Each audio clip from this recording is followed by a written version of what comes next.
Hello, hello, hello, hello. I was yeah. I don't know what I'm doing. I don't know what I'm doing. I got 19 minutes, 19 minutes, 19 minutes. I got 19 minutes. Haven't got much time.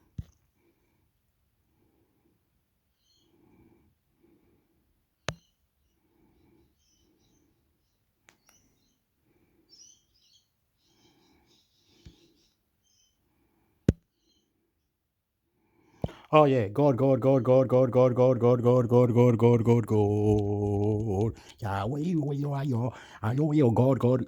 Intermixhector, subscribe. Intermixhector, subscribe. Introduction, intermixhector, subscribe. Intermixhector, subscribe. YouTube. I love you. I love you. I love you. I love you. Let's play. Go.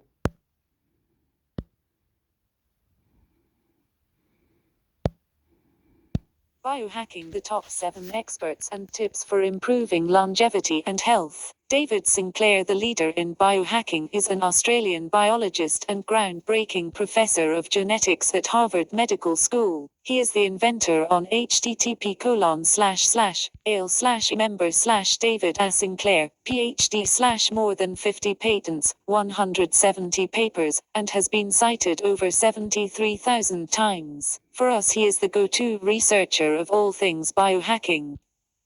His mission is to discover mechanisms of God. On the description, down on the description, down on this description, down on the description, link. I'll leave down on the description, the link. I'll leave down on the description, the link of each website I go to. They relate to physiological decline. In his book Lifespan, he discusses recent studies to share information on how we might all be able to extend our years and to stay healthy and youthful. Dave Asprey, the biohacking guinea pig. Dave Asprey is an entrepreneur on a mission to become a human guinea pig in his venture to live the longest, healthiest life. He has used self-experimentation to increase his IQ, lose weight and reduce his biological clock, and improve his personal biochemistry and mind to work in unison. His blog shares ideas on how he has succeeded, and introduces other health and fitness experts. Wim Hof, the Iceman of biohacking. Wim Hof is a Dutch extreme athlete.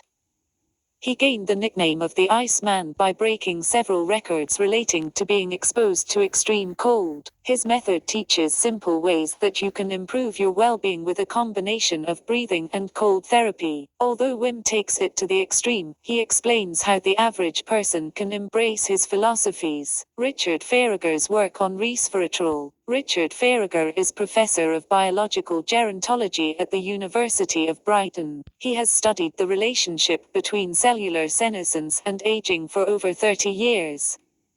His work has covered the accelerated aging disease, Werner's syndrome. Recent work has indicated that resveratrol indicates that it is possible to turn back senescent cells into healthy growing cells. I'm very confident that we will see something useful from senolytics. Everything now is timescales, says Faragher. The question is not will we see benefit, it's who will see benefit, for what, and how fast. Tim Ferriss. Ferriss is famous for his New York Times bestseller books, The 4-Hour Week and The 4-Hour Body. He delves into all things health, biohacking, lifestyle, design and mental performance. Liz Parrish, the extreme biohacker. Liz has gone to extreme lengths in her quest to remain youthful as she underwent gene therapy in South America. Her work focuses on NAD levels in our cells. Rejuvenated have a groundbreaking supplement which works to support healthy levels of NAD and activate sirtuins to reduce senolytic cells. Discover Regenerate. Abel James Bascom. Abel is host of the Fat Burning Man show. He began his work on biohacking after failing to lose weight. His program is similar to a paleo diet, but he includes dairy within his food choices.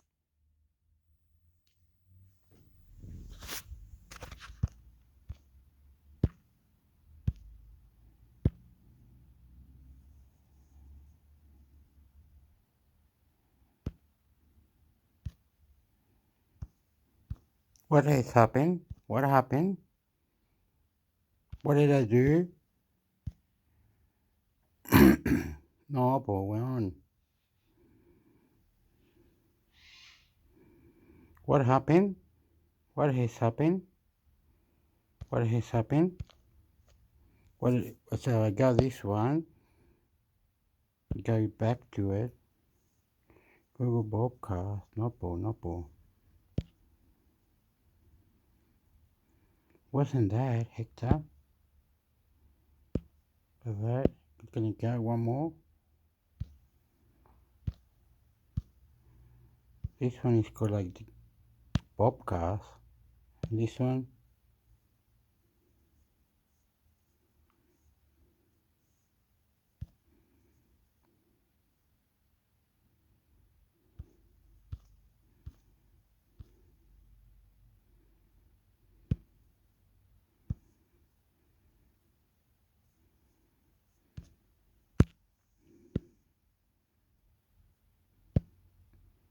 20 best biohacking books of all time book authority. So, you are getting ready to make a change. Fantastic. To make change, you need inspiration, not motivation. Our intention in compiling this fantastic book of healthful recipes is to inspire you to be and become more creative with your healthful eating. It is amazing how quick, easy, and fun healthful eating can be if you have the right inspiration. All the recipes in this book create a synergistic anti-inflammatory, low glycemic index lifestyle, which will enable your body to look and feel healthier and more youthful. People always say, change is hard. But in our experiences with thousands of clients, change is easier if you have all the tools, inspiration, and the right mindset to put those tools to work. As a dietitian and food psychologist, Wendy Francis and Dr. Keith Guthrie, as a weight loss expert, have been able to help thousands of a life that was meant to be lived instead of a life that was dull, dreary, painful, or maybe even emotionally dead. That is not life. Life in a healthful body and mind can be lived, enjoyed, and celebrated. That is our intention in putting together these recipes. We want you to have a tool to put in your toolbox to help you live an inspired, celebrated, and joyful life. A life in which you feel connected with yourself and others. A life in which your body does not hurt, ache, or suffer from disease. A life in which you can feel joy. A life that you live and feel alive in your body and your minds. Many people continue in their unhealthful eating patterns because of habit or emotion. Breaking those patterns by eating different foods in different ways can be the first step in breaking those old, unneeded patterns. Patterns in your diet dictate your physical and, for many, your emotional health. Patterns have the power to create a new you and destroy the old one. By using these recipes, you enable yourself to change your old patterns, recreating yourself to find a more vibrant, more healthful you. By changing your eating patterns and foods, you will not only improve your body and lose weight, but you will also feel better, mentally and emotionally. Don't be a statistic. Currently, the CDC reports that 76 million people in the United States are obese. That is more than the population of California, Oregon, Washington State, Arizona, Nevada, Idaho, and New Mexico combined. Being obese is defined by a BMI greater than 25 and increases the risk of diabetes 20 times and the risk of heart disease by 32%. Furthermore, a review of 15 studies published in the Archives of General Psychiatry found that obese people have a 55% higher risk of developing depression. The list of these statistics can go on, but it is evident that obesity is on the rise in the United States. Furthermore, we know, scientifically, that obesity contributes to specific disease states like diabetes, heart disease, cancer, and stroke. We can also see the significant effect that being overweight can have on your mental health. In our professional experience, we can absolutely say, this is all true. Isn't it time to change right now? Today, get inspired and get started. We know you can do this. Enjoy the process of making this change and continue to uncover your best you. Show less.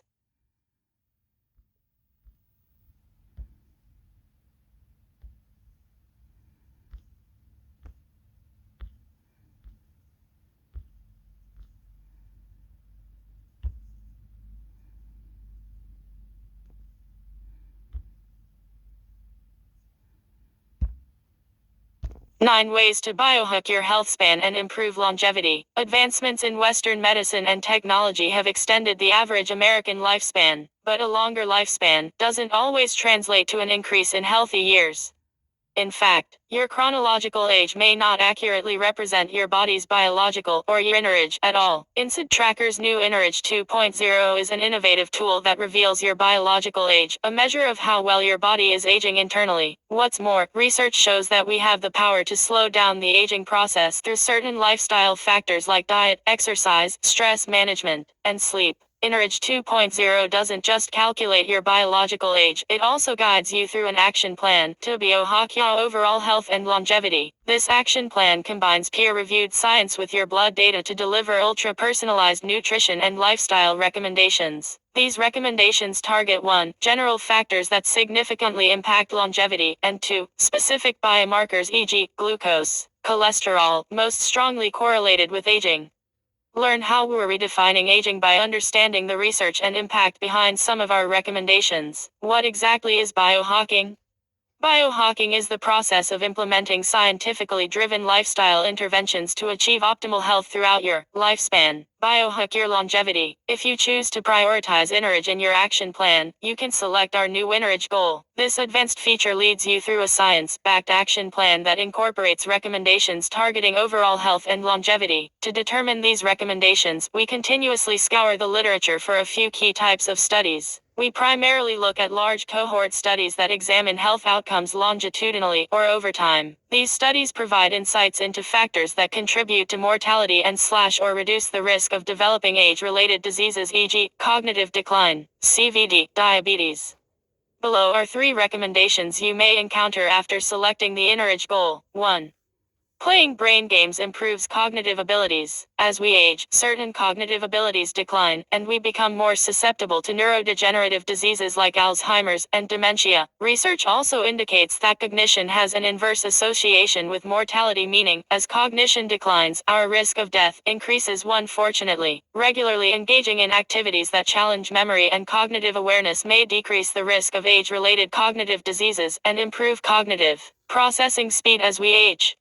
In one randomized control trial, researchers compared the cognitive effects of a brain game Brain Age to a non-brain game Tetris. Young, healthy adults played either game for 15 minutes per day, 5 times per week. After 4 weeks, the Brain Age group displayed significant improvements in executive functions, working memory, and processing speed. The researchers conducted the same study design in elderly adults, who also showed improved executive functions and processing speed too. To keep your cognition sharp as you age, try activities that challenge your brain, such as Sudoku puzzles, crossword puzzles, or games like Brain Age. 2.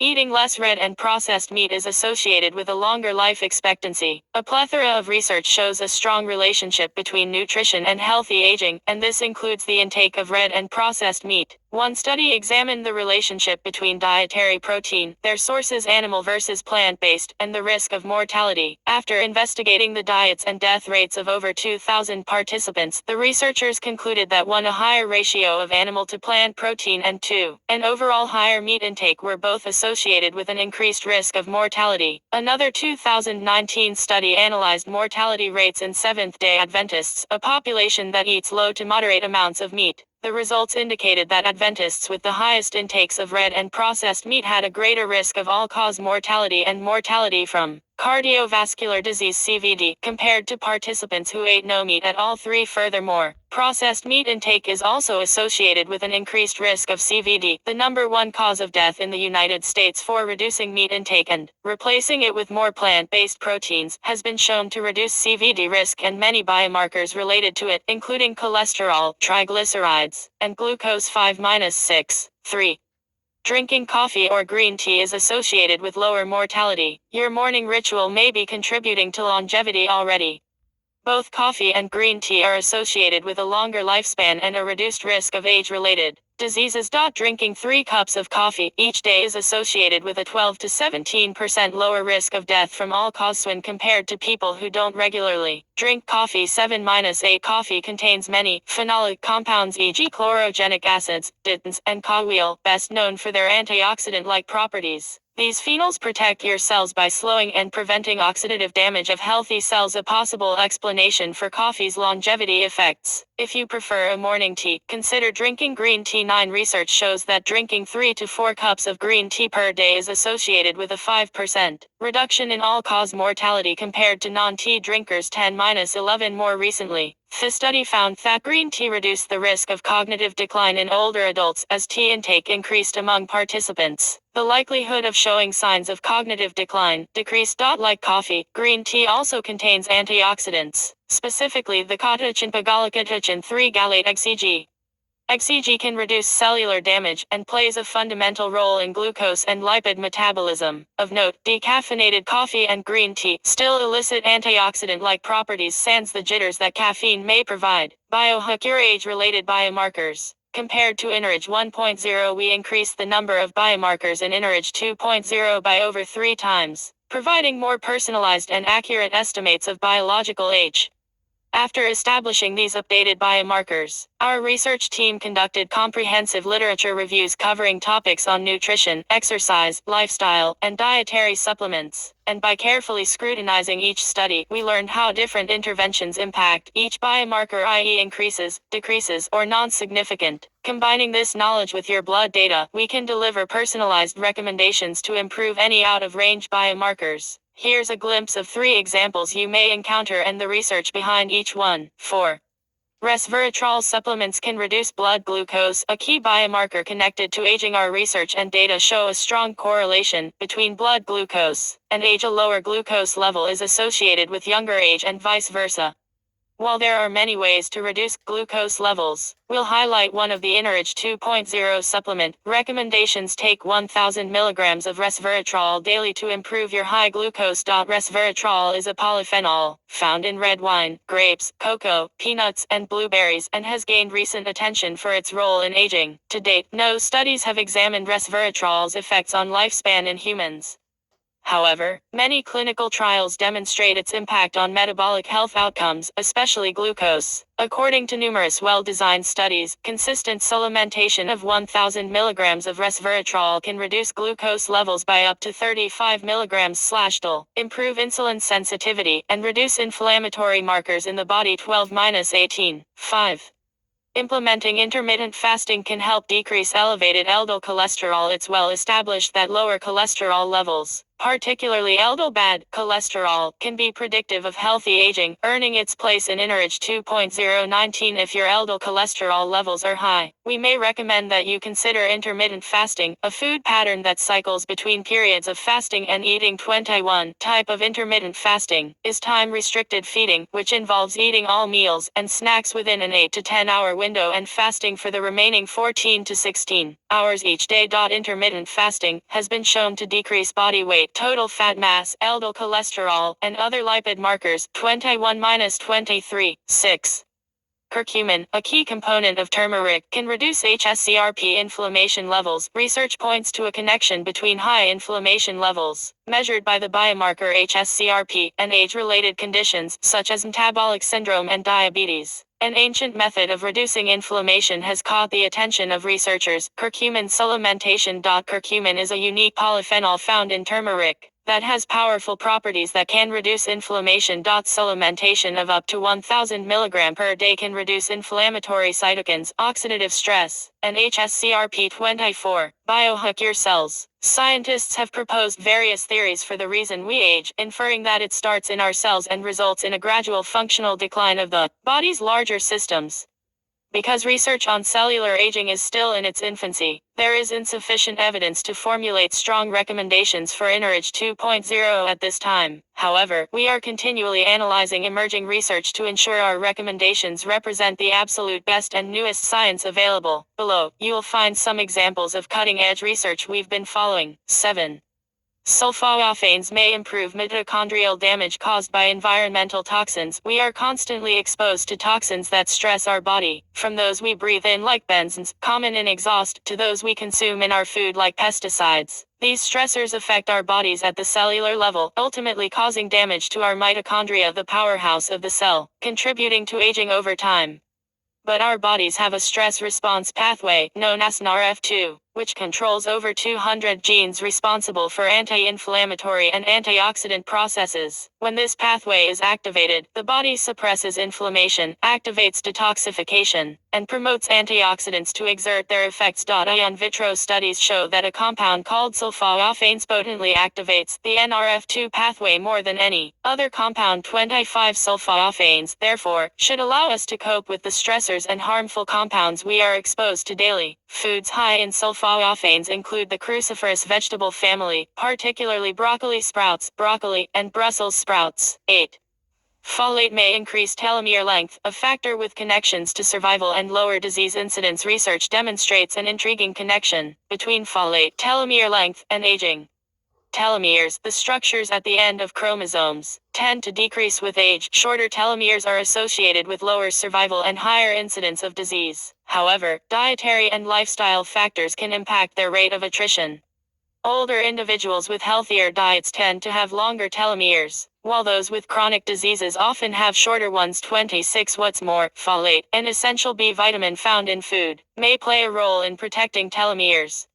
Some studies demonstrate that individuals with adequate folate levels have longer telomeres, while a deficiency in the vitamin can lead to DNA damage and shorter telomeres. 27-28 Spinach, asparagus, artichoke, broccoli, most legumes, and liver all supply folate in the diet. 9. Glutathione may reduce oxidative stress and damage from free radicals. Cellular oxidative stress is another proposed theory for why we age. Oxidative stress stems from an imbalance between free radicals and antioxidants in the body. Free radicals can damage cells, proteins, and DNA, while antioxidants help neutralize and negate their detrimental effects. Glutathione, often referred to as the master antioxidant in humans, works by protecting cells from damage and stress. A deficiency in the antioxidant has been associated with an increased risk for cellular oxidative damage. 29 Moreover, adequate glutathione levels may also help ward off many aging-related diseases, as low levels are often linked to a higher incidence of cancer, diabetes, and heart disease. In urgent study, centenarians, those who live to be over 100 years old, presented significantly higher glutathione reductase activities than elderly controls. As we continue to examine the research, in the meantime, include mushrooms and asparagus in your diet, as both are good sources of the antioxidant.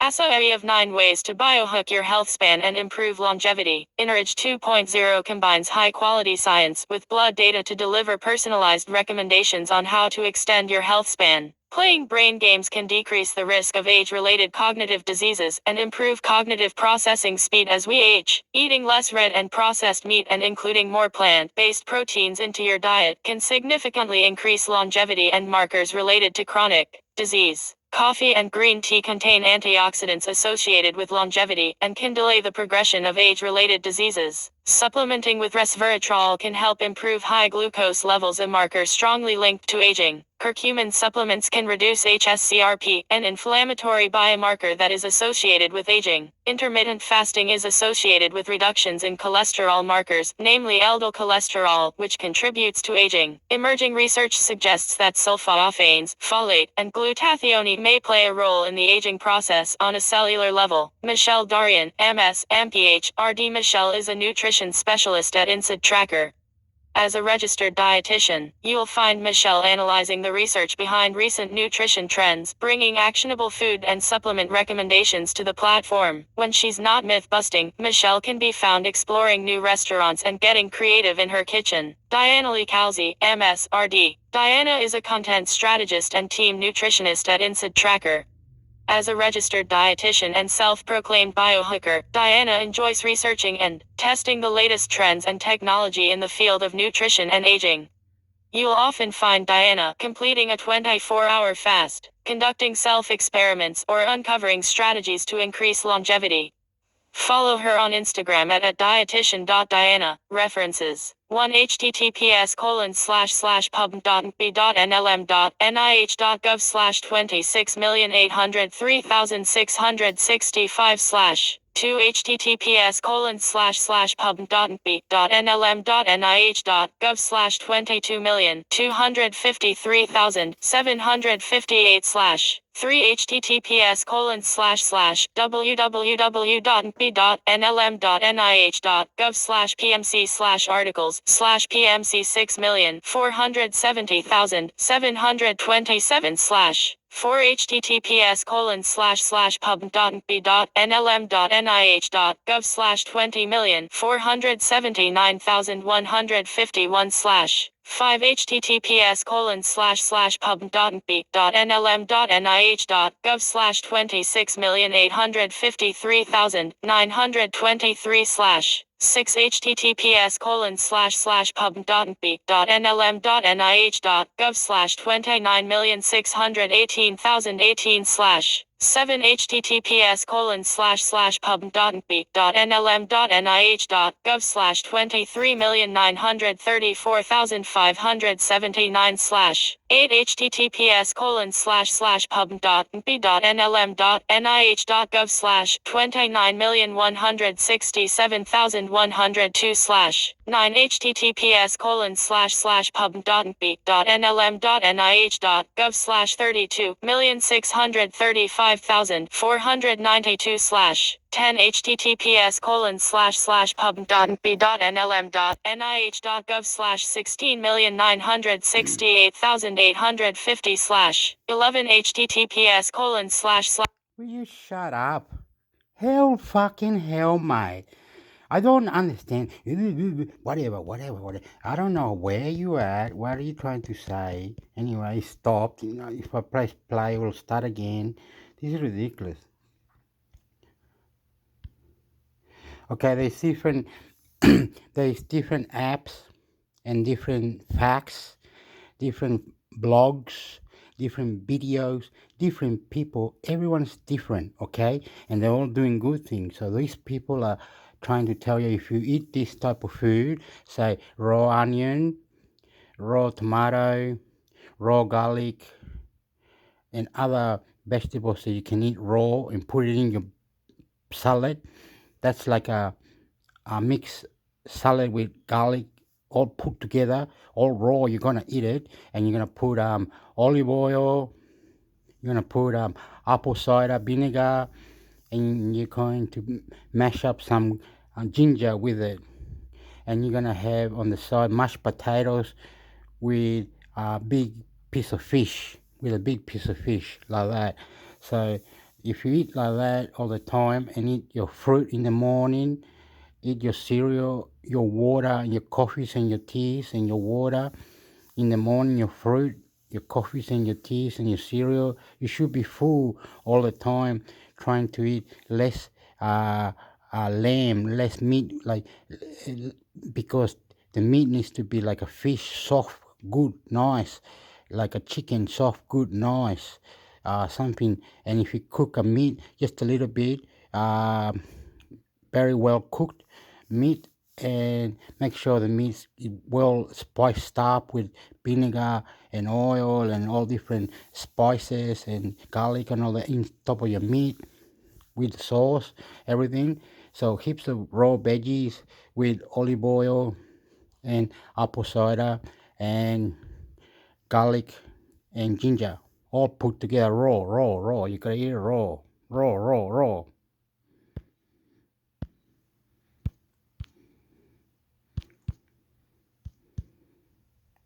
Upala.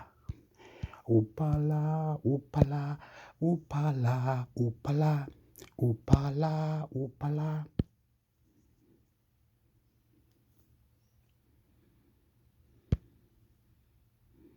What are the practical biohacking tips for a healthier life?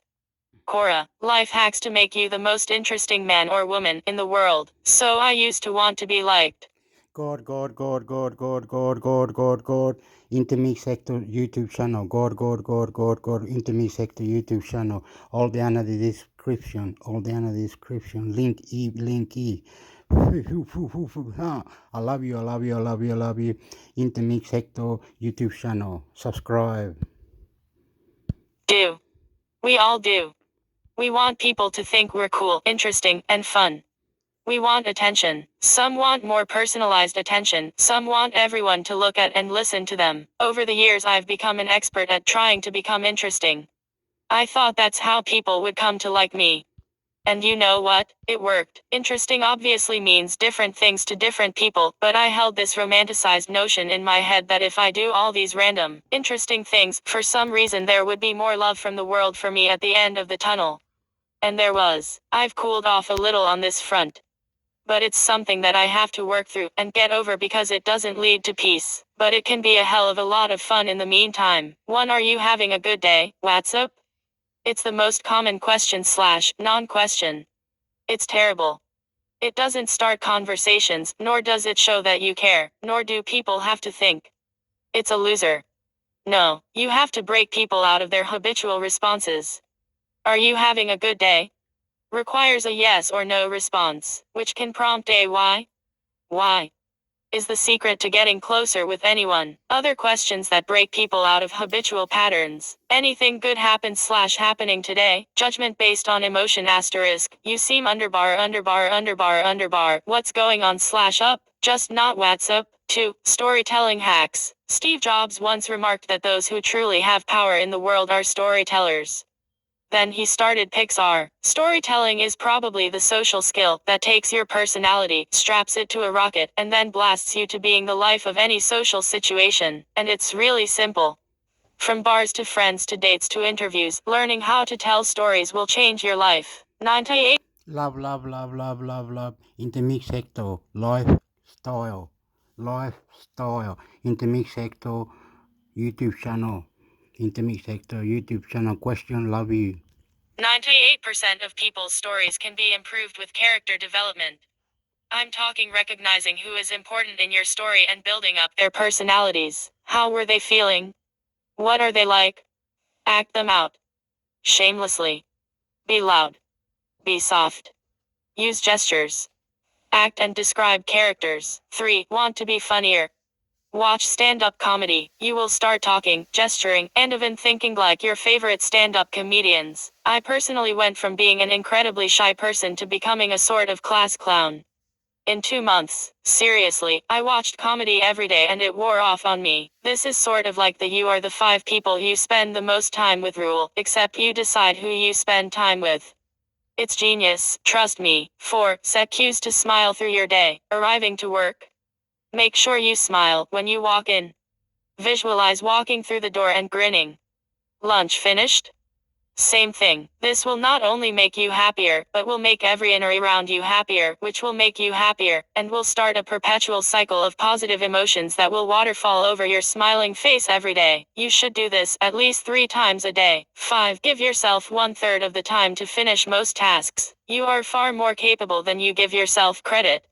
For most things, not all but most, some work should really take time, but I leave that to your discretion. Imagine you only had 1/3 of the time to finish it.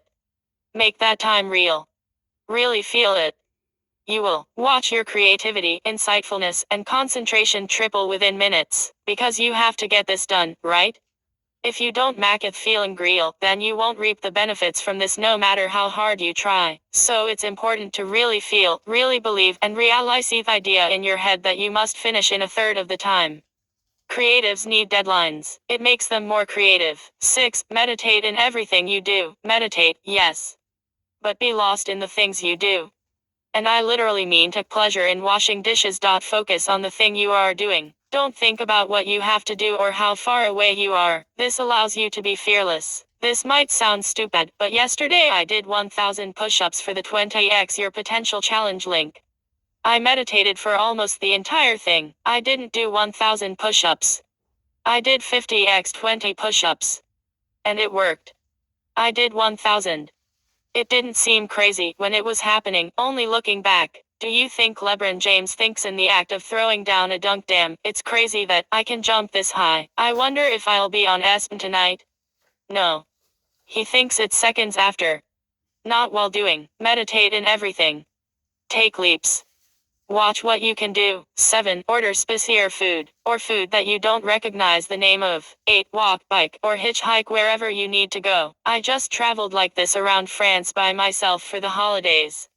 It was amazing. It's much more creative. It's much healthier. Better for the planet. Better for your social skills. Your world experience. And in the case of hitchhiking, it is simply more fun. You meet more interesting people and have great fodder for those stories you are going to tell. 9-word association. Run out of things to say. Awkward conversation. Never. Again. Person talking about their trip to Costa Rica. What do you think of when you think of Costa Rica? Beach? Tan? Surfing? Beer? Palm trees. That one time your friend went and something crazy happened. The more you do this, the better you'll get at it. You'll be able to talk and think of witty things to say on the spot for any situation. It takes practice in the beginning, but is a useful way to never have an awkward silence again. 10. Be interested in history. Look. Where we came from, why we're here, what our ancestors did, all influence who we are. It's like learning more about yourself. You weren't teleported to this earth from a spaceship. You literally sprouted from it. We all did, just like everything else. The best cure for apathy, depression, etc. is curiosity. You will have a much richer life when you learn the context of where things came from and how. In fact, the most important thing for learning anything is to be interested. This by experience is something you can force, but at the same time, it helps to follow things you already like. Learn the history. Who inspired Jimi Hendrix? I don't know, but if you like the guitar, you sure as hell should. 11. Go into nature. Along the lines of the year human, so be interested in human things track. Most of the civilized world has forgotten about nature. Yeah, we see pictures on BuzzFeed or whatever, but it's not the same. Go camping and don't bring a phone. Go swimming in a lake. Jump off a waterfall. There are parts of our mind and body that have long been inactive because they have become desensitized. Go climb a mountain. 12. Do an activity, preferably weird. Weightlifting doesn't count, and like it. Or learn to like it. Yoga. Muay Thai. Salsa dancing. Cooking classes. Body weight exercise. Whatever. Experiment if you don't know what you like. I have done/do all of the above and have met a ton of people as well as had a richer life experience and have seen myself do things I never thought I would or could do. 13. Get better at sex. 14. Beginner's mind. Forget about being interesting. Most of that is done by being interested in nature, history, capoeira, improving your Spanish and having better, deeper conversations with people. Be interested. Meditating helps with this a lot. Beginner's mind is a Zen concept, but fundamentally it's easy to apply. Try not to fall into your conditioned way of seeing the world that thinks, work at 9, lunch at 12, I have to go to the gym at 6, and then do it all over again. No, with the meditating in everything you do technique number 6, see what's in front of you. If you can do this and can do it well, you won't have a want for interest. Everything will be interesting, and to other people, you will be too. But to you, that won't matter.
Hey guys, Dr. Justin Marcagiani here. Welcome back to Beyond Wellness Radio. Really excited. I have Kat Simmons here today who works for GI Map Diagnostic Solution Lab. So really excited. We're going to talk about stool testing.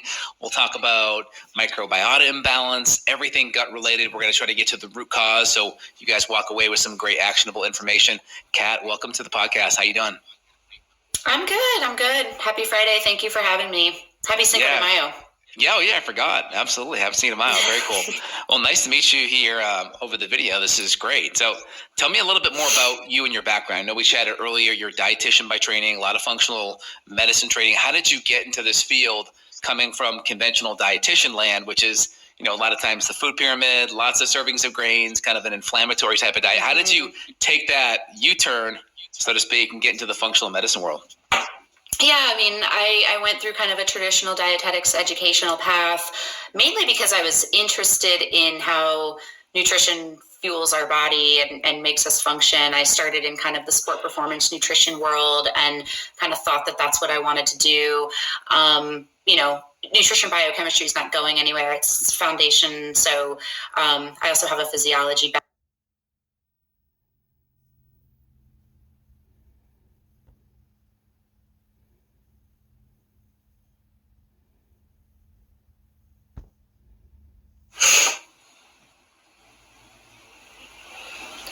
Hey guys, Dr. Justin Mark, also impacting biosalt. And so then, let's say you're a month or two down the road, you're going to start killing. Is it worth, you think, coming in there and pausing the acid or even adding in a neutralizer like maybe baking soda?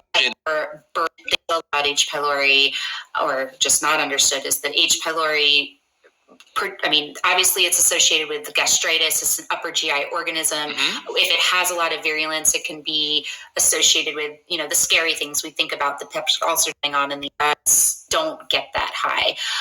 And so I think there's a lot of myths there that we're just not coming in with a high. So I can tell you clinically, I've seen some patients where we're using that level and more, and we're still having a little bit of issues. And then why does that happen? Is that just a resistance to the bug? Do you typically just recommend rotating in different herbals until we find that right one? What's your take on that? Yeah, it's great if you're assessing and reevaluating with testing. We don't always get that. A lot of people will treat based on symptoms, and there can be symptom residual. You can have symptom improvement without lowering the number. I find Mastica to be pretty effective. A lot of times I'll combine it with some agents like DGL licorice, black cumin seed. Those are kind of the big ones. And then there's always kind of a lot of times when you have issues clearing things, there's always the issue of biofilms. There's always the issue of what else is going on in the environment.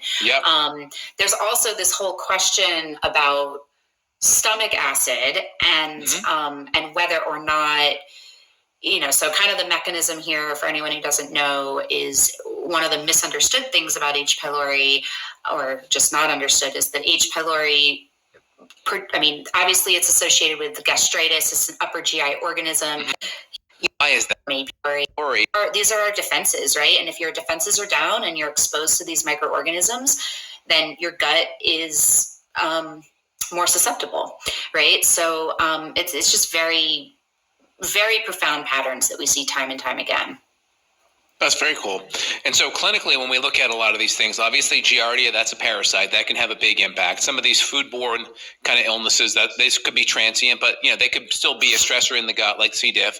Now, if we go to page 2 and we look at H. pylori, right, we have some of these virulence factors. Can these be actually cleared out when you knock down the H. pylori? Are they kind of genetically there forever? They're genetically there forever, but when you work to lower the organism, genetic expression can change. And then, of course, if you're lowering the organism, the genetic load is going to lower as well. So yeah, you can see both the virulence factors, and then we also measure antibiotic resistant genes on page 5 for H. pylori, and those can change based on retest. If you choose to do that. But, I believe what you've pulled up here is our sample report. It would be, it's would be pretty rare to see an H. pylori profile with this amount of virulence, but certainly the virulence factors can be really helpful at triage and decision making, especially at those low levels. Like a lot of times we see, say, a virulence factor can trump, whatever the number may be, typically depending on the virulence factor, because some of them are sort of scarier than others. A lot of times practitioners will treat, regardless of the level, if there is positive virulence. Now, I've seen a couple of patients recently where we've treated for H. pylori, like using a lot of the good kind of well-known botanicals, whether it's garlic or mastic or clove or oil of oregano, and we've had a hard time moving the needle on some of that H. pylori. Why is that? Are you seeing a lot of resistance to H. pylori, to even the botanicals? And any thoughts on that? No, I think with mastica, mastica's pretty well established in the literature and pretty effective. I do think dose is important. And a lot of the, there's a lot of formulas out there, H. pylori formulas in the professional supplement space. In my opinion, if you look at the literature of using mastica against H. pylori, you're typically looking at like 2 to 3 grams per day. And a lot of those combo supplements don't get that high. And so I think there's a lot of myths there that we're just not coming in with a So high. I can tell you clinically, I've seen some patients where we're using that level and more, and we're still having a little bit of issues. And then why does that happen? Is that just a resistance to the bug? Do you typically just recommend rotating in different herbals until we find that right one? What's your take on that? Yeah, it's great if you're assessing and reevaluating with testing. We don't always get that. A lot of people will treat based on symptoms, and there can be symptom residual. You can have symptom improvement without lowering the number. I find mastica to be pretty effective. A lot of times I'll combine it with some agents like DGL licorice, black cumin seed. Those are kind of the big ones. And then there's always kind of a lot of times when you have issues clearing things, there's always the issue of biofilms. There's always the issue of what else is going on in the environment. There's also this whole question about stomach acid and whether or not, so kind of the mechanism here for anyone who doesn't know is one of the misunderstood things about H. pylori, or just not understood, is that H. pylori, obviously it's associated with gastritis. It's an upper GI organism. If it has a lot of virulence, it can be associated with, the scary things we think about, the peptic ulcer diseases, the gastric cancers, acute gastritis, reflux, GERD. But beyond that, Oops.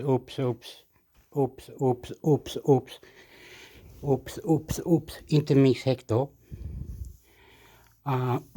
Again, you will not believe this. You're going to cite me. Intermixhector, put it back on. No. You're going to listen to me. I'm not an educated person, but I do get angry with manner. I do get angry with things. I do get angry with patterns. I do get angry with colors. I do get angry with manifesting. I do get angry with 10 push-ups, 20 push-ups, 1 push-up, 2 push-ups, exercise. I do get angry.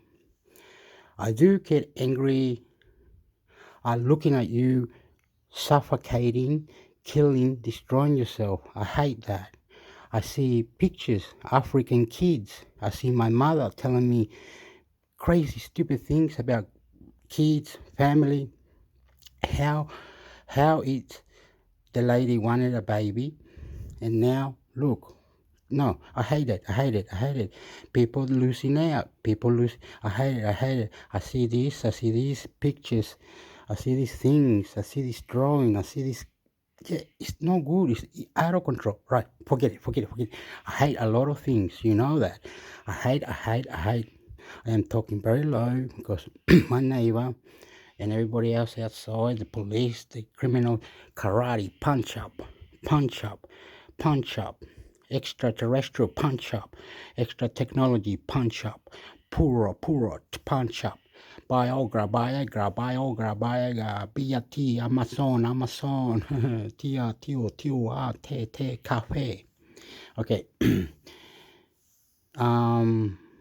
To put it in perspective, every website, or you yourself, a female with a man, will go and have sex, right? And then you have sex, you have a family, how to live, where you at, where's the money, how you live, where you at, where's the money, how you live, where they at, where's the money.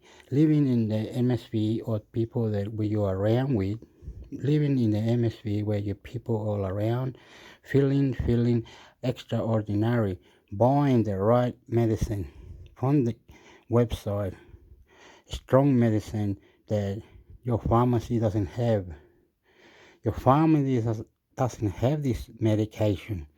Your pharmacy doesn't have it. You can buy it online without description. Looks like you can buy on the website without description. You can say, I want that, I pay with my credit card. I want that medication, I pay with my credit card. Learn the rules how to take that medication by the website. He said it was called biotechnology medication that helps the blood, the skin, the eyes, the brain, the body, kill all the bugs. Take this medication every day, 3 dots to the 3 dots, to the 3 dots, to the 3 spray, to the 3, and take this every day, twice a day, maybe once if you need to. Put 3 drops on your food, put 3 drops anywhere, take this medication. Bio new technology helps you kill the bugs, makes your skin better, makes you think better, you're more energetic. Buy this medication from the website. Buy this medication on the website. Pay with your credit card. That's what he's saying. It looks like that. Looks like that. I've never been like this. Never been like that. Wow. I'm self-distracting to super good manners. Over the adult, over the manners. People has imagined exercise, playfulness, planning things out, working day to day, exercise the mind, exercise the body, biotechnology, medication that you can buy online. Buy this medication, try it out. You can do it, try it out. If it works, gives you power, gives you energy, try it out. Can you buy more of this medication from the same website? Is there another alternative medication like this, like that? Biotechnology medication, cellular medication, interreacting medication. Look into it. Focus your mind into the medication that you're buying. Focus into what you're eating. Focus to everything you're doing. Manifest your adult body to inner mind, body, cell, living longer, a good lifestyle of 100 years old. You can live to 100 years old. You can live to 100 years old. You can live to 100 years old. This is respect, mindfulness. The picture is there. How good manners, a champion like you, sitting down, and for hours they said, wow, wow, wow.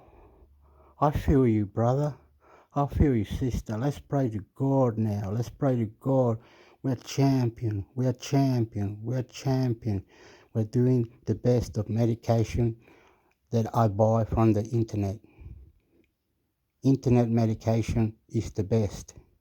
Look into it, investigate. The link down at the description, intermixhector. The link down at the description, intermixhector, YouTube, intermixhector.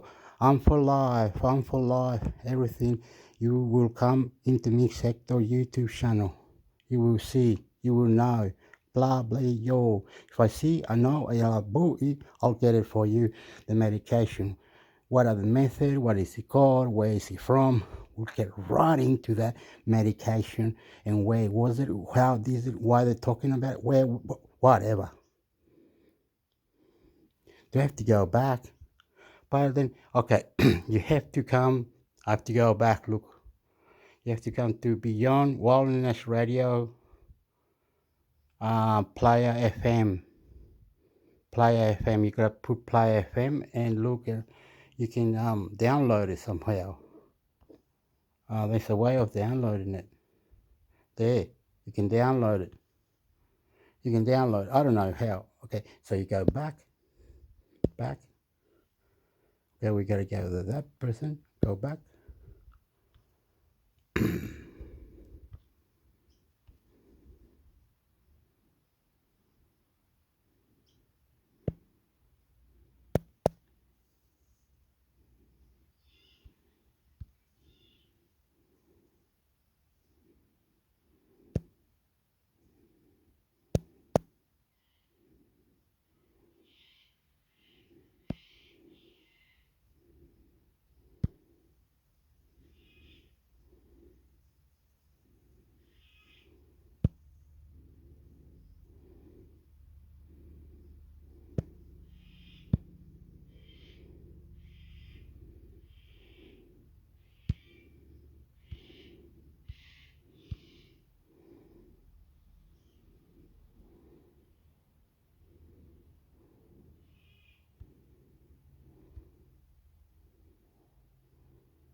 On this episode of the Anti-Aging Hacks podcast, my friend Chris Ellis comes on the show and tells mind sharp, so you can feel confident and live your best life for much longer. On this podcast, I interview the world's top experts in health, anti-aging, longevity, and get them to share their secrets. Join me on this journey to bring you easy and practical tips that you can use to look and feel young for a long time. I'm your host, Faraz Khan. Welcome to the Anti-Aging Hacks podcast.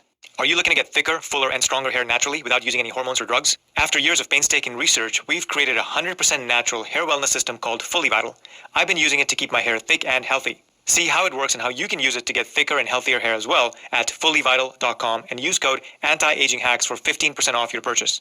Hey, I just want to welcome you back to the Anti-Aging Hacks podcast and also tell you that this is an episode that we're re-releasing this week. The original recording was done almost 2 years ago. At least the nearsightedness. And she said, it just happens. I can't explain it. It's going to happen to you. It happens to everybody. It appears that for hearing loss, it's not that sudden. There's not a barrier of 40. Once you break, it's just downhill.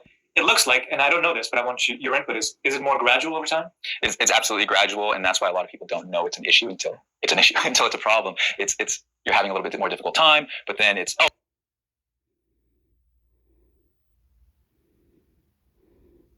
There's a lot you can plan for at Discovery Parks. From Wi-Fi and kiosks to water parks, bouncing pillows and barbecues. But it's those bits you can't plan for that make the best memories.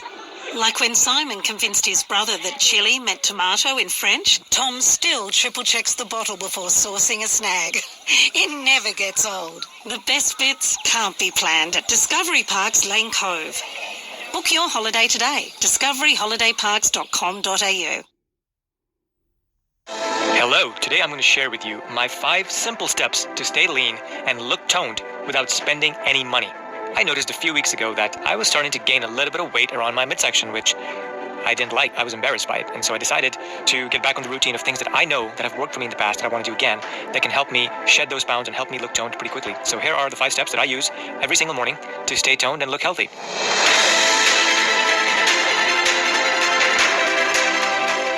Hey my friend, getting older sucks. And the big question is this: how do you stay young for as long as possible and have beautiful skin and hair, all day energy, create a healthy body, and keep your mind sharp so you can feel great? The easier it is for you to lose weight and the more you can eat without gaining weight. So it's got 2 benefits, right? You can even eat more. Not that we want to eat more, but you could theoretically eat more and still keep or maintain your weight. Study shows that caffeine can increase the resting metabolic rate between 3 to 11%, with larger doses of caffeine presumably having a higher effect. And so both of these are linked, right? So step 1 is it increases the fat burning in your bloodstream, and there's more fat triglycerides in your bloodstream that can be used. And two, it increases your metabolic rate, which allows you to burn the fat that's in your bloodstream. So both of these are very good benefits of that. Now, and unfortunately, the effect for caffeine is less pronounced in people that are obese. So for people that are on the slimmer side, it seems to act more in these two pathways. Okay. So one last statistic before we move on. I found that in my research, I found that the caffeine increased fat burning by as much as 29% in lean people, but the increase was only about 10% in obese individuals. So take that as you may, but if you're leaner, then the benefits of caffeine may be better. Okay, sounds good. So now let's move on to, let's get past the caffeine, but I just want to round this up and say this is a pretty good tactic that you can use in combination with others. Again, I drink my coffee black. I don't want any other calories. I don't want to break my fast, so to speak, in the morning. And so that's the thing that I do. And then right after I finish drinking my caffeine, I will get into something called the 4-minute workout. This was created by Dr. Zach Bush, who I've heard great things about, and I'd like to get him on the podcast pretty soon. But he's a physician that's specializing in internal medicine, endocrinology, and hospice care. He's an internationally recognized educator and thought leader on the microbiome as it relates to health, disease, and food systems. So he's a pretty sharp cat. And what he's come up with is the 4-minute simple workout. And it uses just your body weight. You don't need any equipment. You can do it anywhere. You can do it inside your house. You can do it outside in your backyard. You can do it on your balcony, on your patio. It's pretty easy to do. And what he does is he focuses these movements. There's 4 movements total. That's it. They're done rapidly, and they're focusing on form and technique. And so there's pretty easy movements. I'll go into those in just 1 minute. But it's super easy to do. You don't need to be in exercise clothes and get to all parts of your body, bringing in oxygen and bringing in nutrients. That helps keep your body strong. That helps you improve your workouts. So there's a lot of benefits of having better nitric oxide and improved blood flow, especially as you get older. And so this exercise that he does, it's There's someone outside.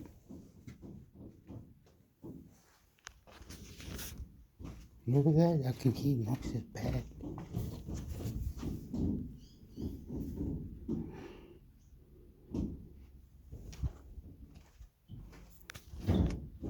Oh, he's a neighbor. He's drunk, I think. He's fucking drunk. That neighbor's silly. That neighbor's silly. I gotta talk soft again. Look, after you drink coffee, alright, drink a lot of water. Drink a lot of water, and very, very, very good. Do some gentle exercise like stand up and go down on your knees, or stretch your legs really bad, or move your hands behind your back, or do your back behind you, whatever. Do some yoga, do some crazy moves, stretching your body. You know what I mean? It's like you're getting out of bed, turn around, see if the bed needs to be done, turn around, see if the bed needs to be done, turn around, see if the bed needs to be done. Look for the clothes on the chair, see if you need to go have coffee, showers, planning days out, script. Fair, I'm in me brain, I'm in me brain, I'm in me brain, I'm in me brain, I'm in me brain, I'm in me brain, I'm in me brain,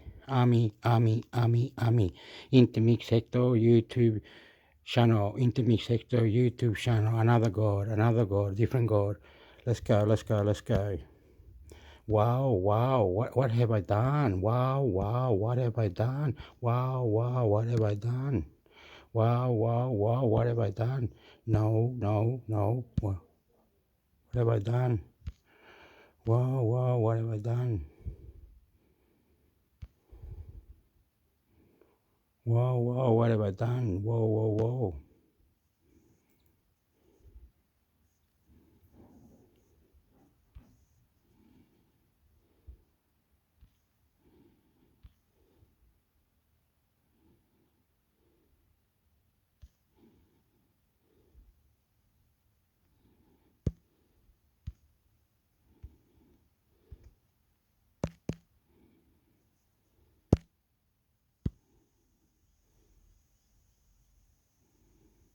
Wow, what have I done? Wow, what have I done? Boom, boom, boom, boom, boom, boom, boom, boom, boom, boom, boom, boom.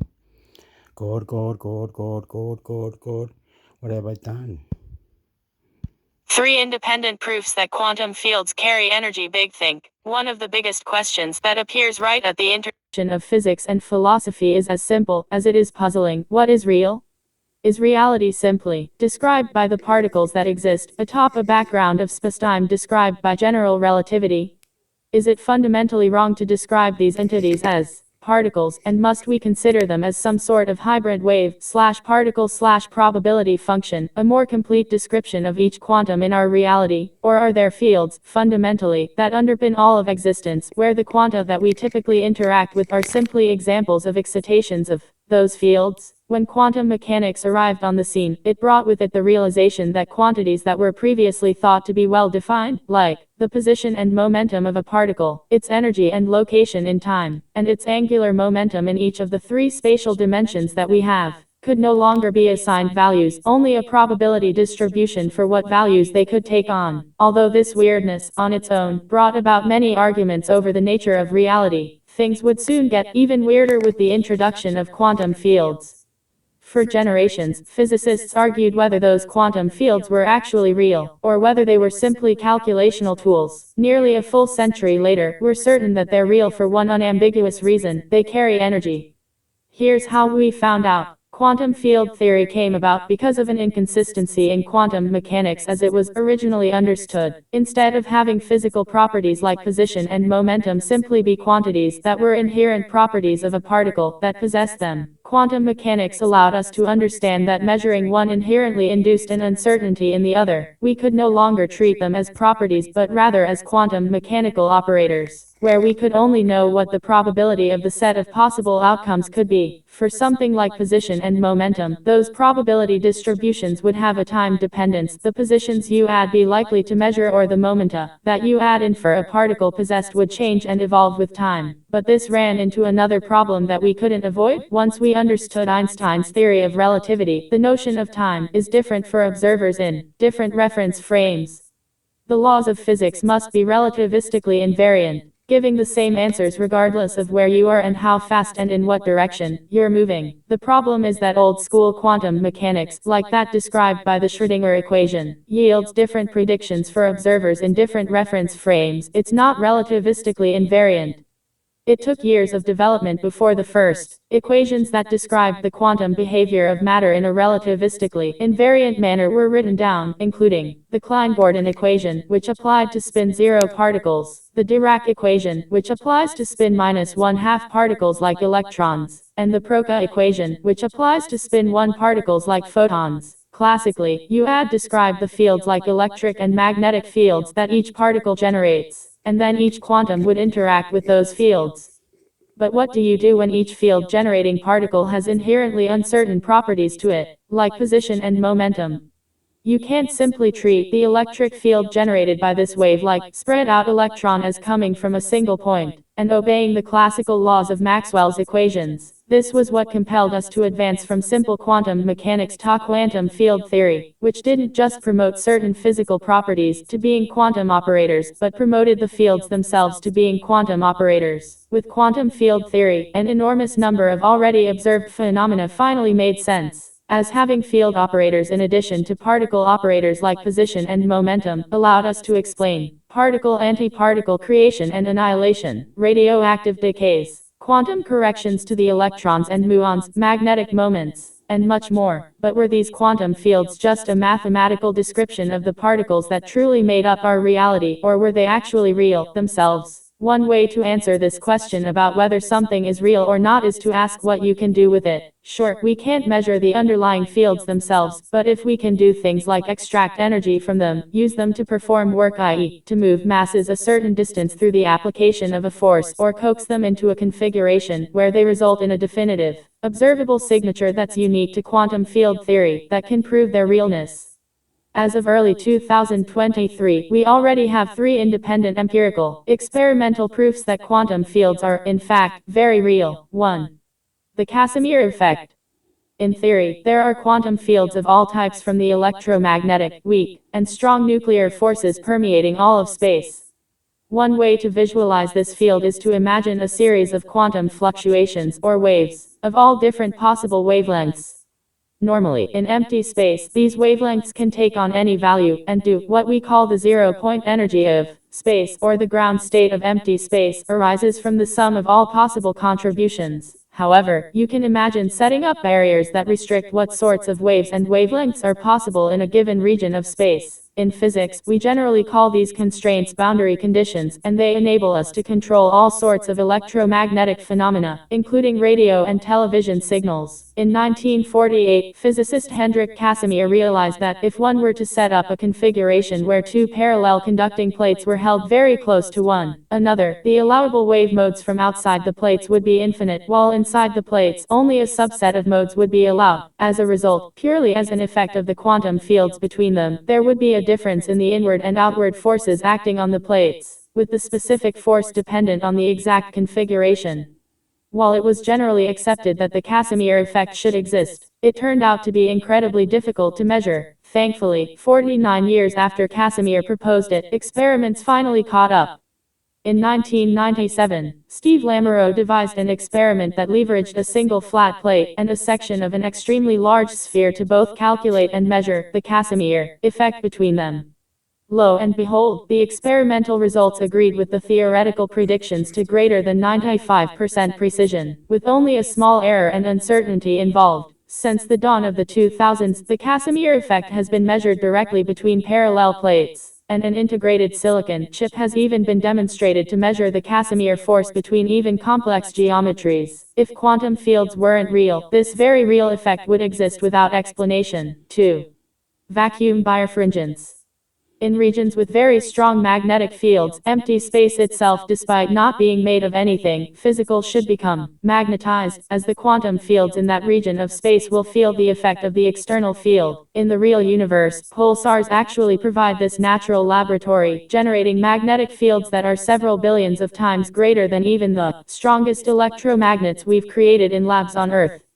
When light passes through this highly magnetized space, that light should become polarized as a result, even if the light was completely unpolarized to begin with. The prediction of this effect, known as vacuum birefringence, goes all the way back to Werner Heisenberg. However, it wasn't observed until 2016, when a team looked at a remarkably quiet neutron star located 400 light-years away, RxJ 1856.5-3754. This marked the faintest object for which polarization had ever been measured, and yet the degree of linear polarization was large and significant, 16%. Without the boosting effect of vacuum birefringence in the empty space surrounding this pulsar, this polarization cannot be explained. Yet again, the effects of quantum fields show up in an unambiguous, measurable place. 3. The Schwinger effect. Instead of magnetic fields, imagine you've got an extremely strong electric field, something far stronger than you could ever make on Earth. Instead of magnetic polarization, the quantum vacuum would become electrically polarized, the same way charges migrate to opposite ends of a battery or other voltage source. Travel the universe with astrophysicist Ethan Siegel. Subscribers will get the newsletter every Saturday. All aboard. Within the depths of empty space, quantum fluctuations of all types occur, including the rare but important creation of pairs of particles and antiparticles. The lightest charged particles are the electron and its antimatter counterpart, the positron, and these are also the particles that accelerate by the greatest amounts due to their low masses in the presence of an electric field. Normally, these particle-antiparticle pairs annihilate away back into nothingness before they can be detected. But if you turn up the strength of your electric field by a great enough amount, perhaps the electron and positron won't be able to find one another again, because they'll have been driven away from one another by the effects of the electrically polarized empty space that they exist in. In theory, the very strong environments inside a neutron star should achieve these fields, and you could create new particle-antiparticle pairs out of the electric field energy via Einstein's most famous equation, E=mc². We can't perform experiments in that environment, however, nor could we recreate such conditions on Earth, and as a result, most researchers gave up on the idea of ever testing the Schwinger effect. But in early 2022, a team of researchers did it anyway.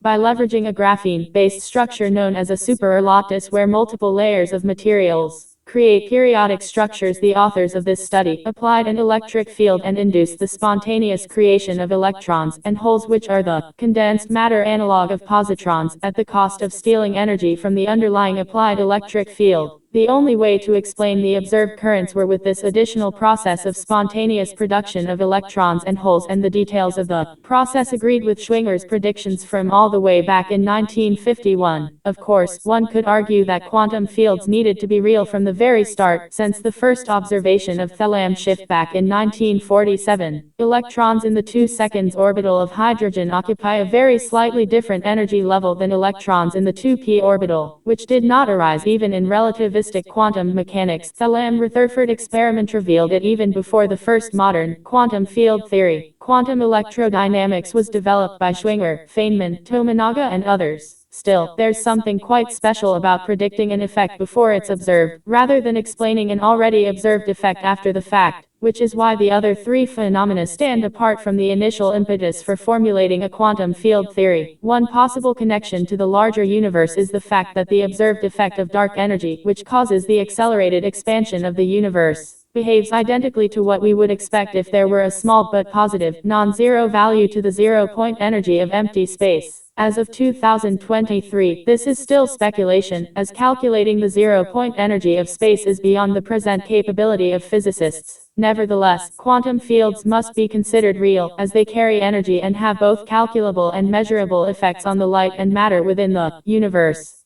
Perhaps, if nature is kind, we might be on the cusp of discovering an even deeper connection.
Five spiritual lessons from the Dalai Lama. How stuff works. His Holiness the Dalai Lama is the spiritual leader of Tibetan Buddhism and former political ruler of the Tibetan people. He's believed to be the 14th reincarnation of the Bodhisattva of compassion, an enlightened being that has chosen to be reborn, so he can serve mankind. Plucked from a small farming village at just 2 years old, the Dalai Lama has spent his life spreading his message of compassion and seeking freedom for his homeland of Tibet. The Dalai Lama is a political refugee, forced to flee Tibet in 1959 when the Chinese government violently suppressed a Tibetan uprising. Since then, he has lived in exile in Dharamsala, India, and acted as the head of the Tibetan government in exile until 2011, when he handed over all political duties to a democratically elected Tibetan cabinet and parliament. For Buddhists and non-Buddhists alike, the Dalai Lama is an inspirational figure, whose message of peace, kindness and compassion is a guidepost to daily life. He has written or co-authored more than 110 books, each filled with practical wisdom about finding joy, peace and meaning in an often dark and confusing world. To help us choose 5 essential quotes from the Dalai Lama's ocean of writings and speeches, we reached out to Travis Hellstrom, editor of the Dalai Lama Book of Quotes, a collection of speeches, quotations, essays and advice from His Holiness and questions for the Dalai Lama, answers on love, success, happiness, and the meaning of life. 1.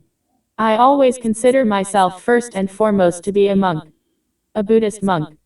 Dalai Lama comes after that. The Dalai Lama won the Nobel Peace Prize in 1989 for his nonviolent struggle to win independence for Tibet. He has met with presidents, popes and dignitaries on every continent. Yet when asked to describe himself, he chooses arguably the humblest label, a monk. Why?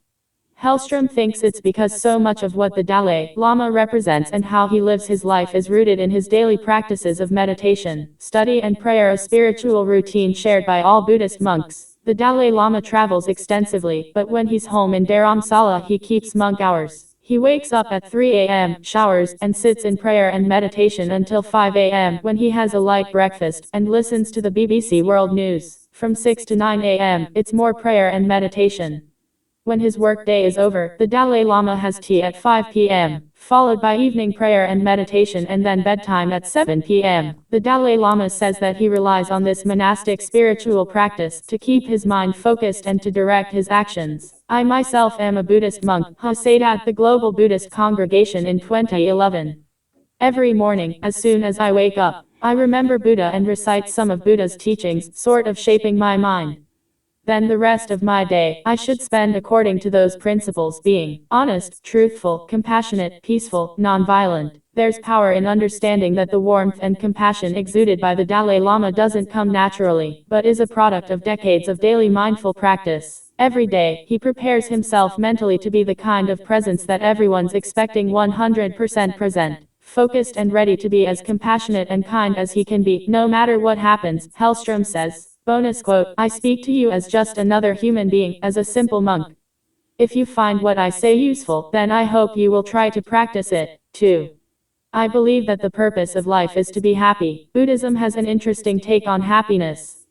According to the Four Noble Truths. By Buddha, our existence is mired in suffering, emotional suffering, psychological suffering, physical suffering.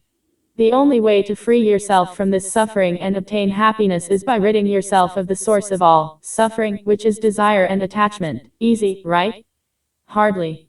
Perhaps it's because the Dalai Lama knows how difficult it is for humans to extinguish things like greed, ignorance and hatred that he prescribes a more manageable path to happiness. From my own limited experience I have found that the greatest degree of inner tranquility comes from the development of love and compassion, the Dalai Lama wrote.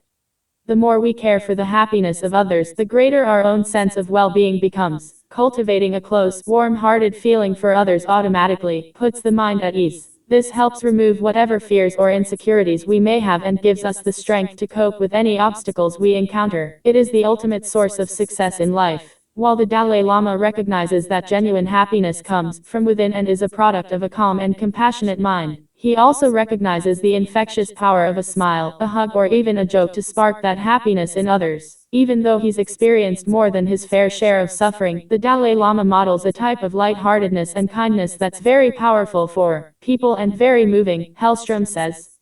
People feel different in his presence.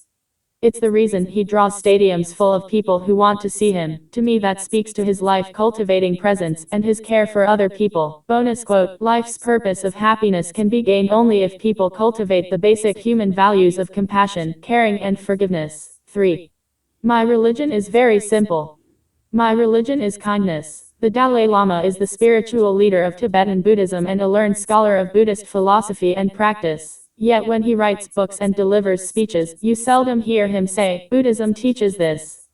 Or in Buddhism, we believe that. It's clear that he wants his message to resonate with people regardless of their religious or religious background. It's so genius the way he looks at things, says Hellstrom. He chooses a word like kindness because everybody can relate to it and anyone can put it into practice. We can always, in any moment, choose compassion and choose kindness. It pulls us out of our own ego, centers us in the moment and puts us in service to others. Bonus quote, some people, when we talk about compassion and love, think it is a religious matter. Compassion is the universal religion. 4. Be a nice person. Be a good person. Once again, these words from the Dalai Lama are so simple and straightforward that they border on being childish. But maybe that's what he's going for. As Albert Einstein probably said, if you can't explain it to a 6-year-old, you don't understand it yourself. Only after a lifetime pondering the nature of a good life could the Dalai Lama explain his guiding philosophy so simply. In Buddhism, being a truly good person is a little more complicated than being nice. The Buddha taught his disciples to follow what's called the Noble Eightfold Path, which includes admonitions to practice right speech, right action and right livelihood. In Buddhism, being good means behaving ethically and honestly in business dealings and personal relationships, but also cultivating a compassion for all living things. The Dalai Lama takes this last responsibility seriously. Being a nice and good person ultimately comes down to treating others as you would like to be treated, and seeking their happiness as much as or even more than your own. Now, when you recognize that all beings are equal in both their desire for happiness and their right to obtain it, you automatically feel empathy and closeness for them, wrote Dalai Lama. Through accustoming your mind to this sense of universal altruism, you develop a feeling of responsibility for others, the wish to help them actively overcome their problems. As long as they are human beings experiencing pleasure and pain just as you do, there is no logical basis to discriminate between them or to alter your concern for them if they behave negatively. Bonus quote, no matter what the circumstances, no matter what kind of tragedy I am facing, I practice compassion. This gives me inner strength and happiness. This gives me the feeling that my life is useful. 5. Meditation is the key to spiritual growth. Have you ever tried to meditate? It looks so easy. All you have to do is sit there and breathe and quiet your mind. What's so hard about that? Everything, it turns out. The mind is like a monkey after 3 cups of coffee, jumping from thought to thought and easily distracted. Calming down the monkey mind is a skill that takes years of practice. But what's the point of meditation? Why does the Dalai Lama, after all these years, still start and end his days with hours of meditation? Hellstrom says that the basic idea of meditation is to separate objective physical reality from the subjective version being generated by our thoughts, desires and fears. Meditation helps you be aware of what's actually happening. I'm sitting, I'm breathing, the wind is blowing, the sun is shining. These are things that are really happening, says Hellstrom. Everything else is being created inside my mind. Hellstrom says that focusing on the breath is such an effective technique because breathing is one of the body's only functions that's both involuntary and voluntary. By taking control of the breath, inhaling and exhaling slowly and deeply, it offers a way to escape the whirling mind for a minute and center on the moment. Let the monkey mind quiet down for just 2 breaths, says Hellstrom. It'll be really hard at first, but over time you might get to 5 breaths or 10. When the monkey stops jumping from branch to branch, then you're having a conversation with your own mind and trying to help it be less afraid, judgmental and so on. The hope is that by learning how to calm the mind and not focus obsessively on your own anxieties and selfish desires, that you will increase in patience, compassion for others and love. For an advanced course, check out the Dalai Lama's thoughts on training the mind at his website. Bonus quote, training the mind to think differently through meditation is one important way to avoid suffering and be happy. How Stuff Works earns a small affiliate commission when you purchase through links on our site. Breathe in, breathe out, breathe in, breathe out, exercise.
Rainbow Connection Bridge honors Jim Henson. American profile, menu, on the road, American icons, history, around the web, Homie and the Road Rainbow Connection Bridge honors Jim Henson. Rainbow Connection Bridge honors Jim Henson. On the Road, Trivia. https://americanprofile.com/articles/rainbow. Connection Bridge honors Jim Henson / by American Profilion November 13, 2011. Leland Pop 4481. Renamed a bridge over Deer Creek the Rainbow Connection in honor of Muppets creator Jim Henson 1936 to 1990. Who grew up and played near the creek. Inth Muppet Movie 1979, Kermit the Frog sings The Rainbow Connection while sitting on a log in a swamp inspired by Deer Creek. Found in On the Road, Trivia. Previous article collecting antique washing machines. Next article singing Handel's Messiah for 65 years. Connect with us.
Did religions arise from our misunderstanding of human consciousness? How stuff works. Humans have been claiming to hear the voice of God for eons, but one psychologist's controversial theory disputes whether we ever heard it at all. Were people mistaking their own internal voices, their very consciousness, for an almighty deity? And if so, how did that shape the evolution of organized religion? And what does hearing the voice of God have to do with cognitive functions, mental memories, and a bicameral mind?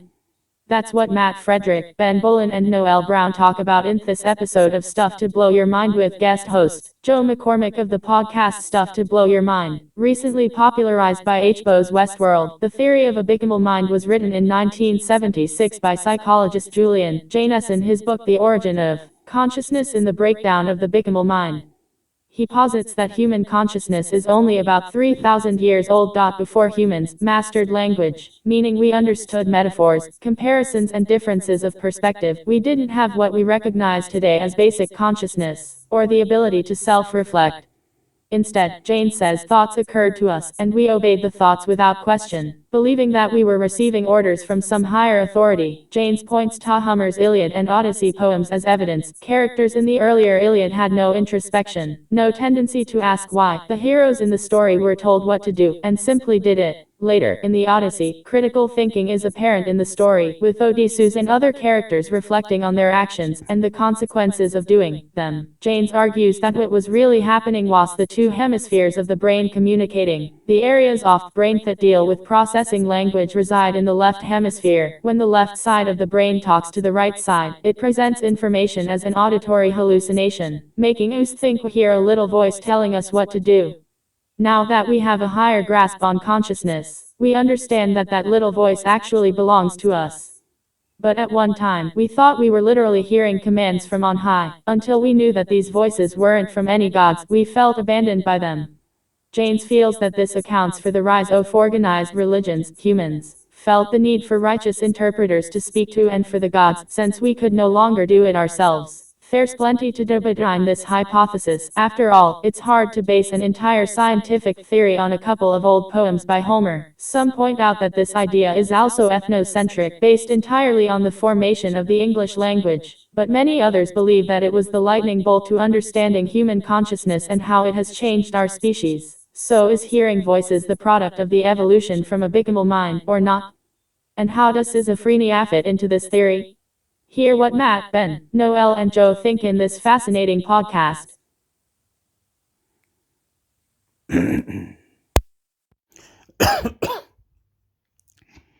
To believe, to understand, to question, to mind-blowing God, different God. How do we talk to God? Is there a God? With a God? Schizophrenia, paranoia. I love you, God. We talk to the God. How do we do God? On the name of God, in the name of God. Mind-blowing God.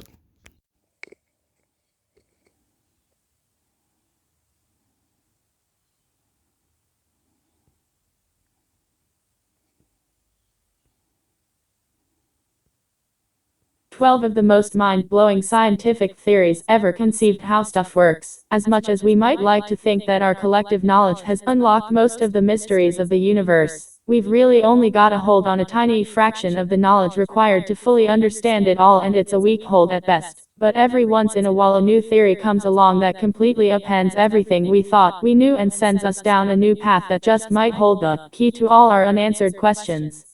These theories often express ideas that are just too abstract or staggering to be accepted by the larger scientific community at the time, but over the years, as more discoveries are made and certain pieces fall into place, sometimes even the wildest theories have been proven to be right all along. While none of the hypotheses we present to you here have ever been conclusively verified, they haven't been totally dismissed yet either. So why not decide for yourself which of these mind-blowing scientific theories you Like to see going to get fucked, mind-blowing God, universe, other planets, technology, science,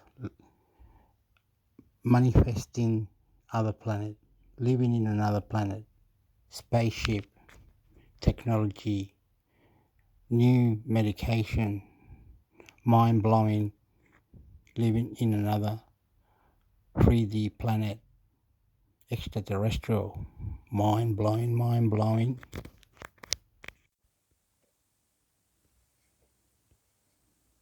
out. 12. The ectherotic universe theory, providing an alternative to the widely accepted Big Bang theory. The ectherotic universe theory suggests that, unlike the Big Bang, which supposedly began from a singularity, our universe is actually two universes that smashed into each other. It's thought that this collision had the effect of resetting our universe, and after that point it started expanding just like in the Big Bang. However, instead of infinitely expanding forever, the theory asserts that one day, the universe will begin to contract, inevitably leading to what some astrophysicists refer to as the Big Crunch.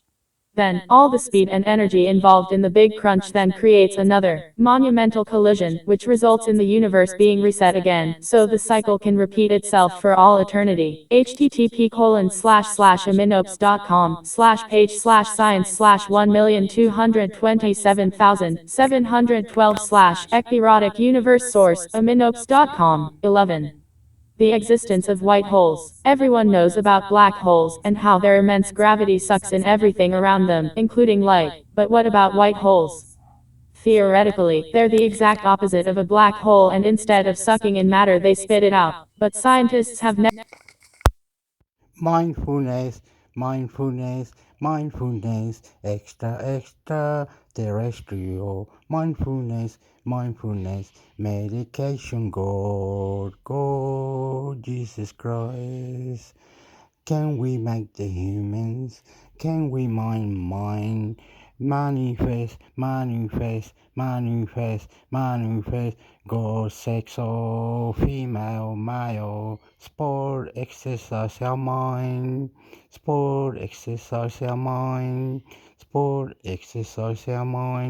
Crazy, schizophrenia, paranoia, bipolar, Bible, science, extraterrestrial, universe, big, thinking, love, thinking, where, medication, technology.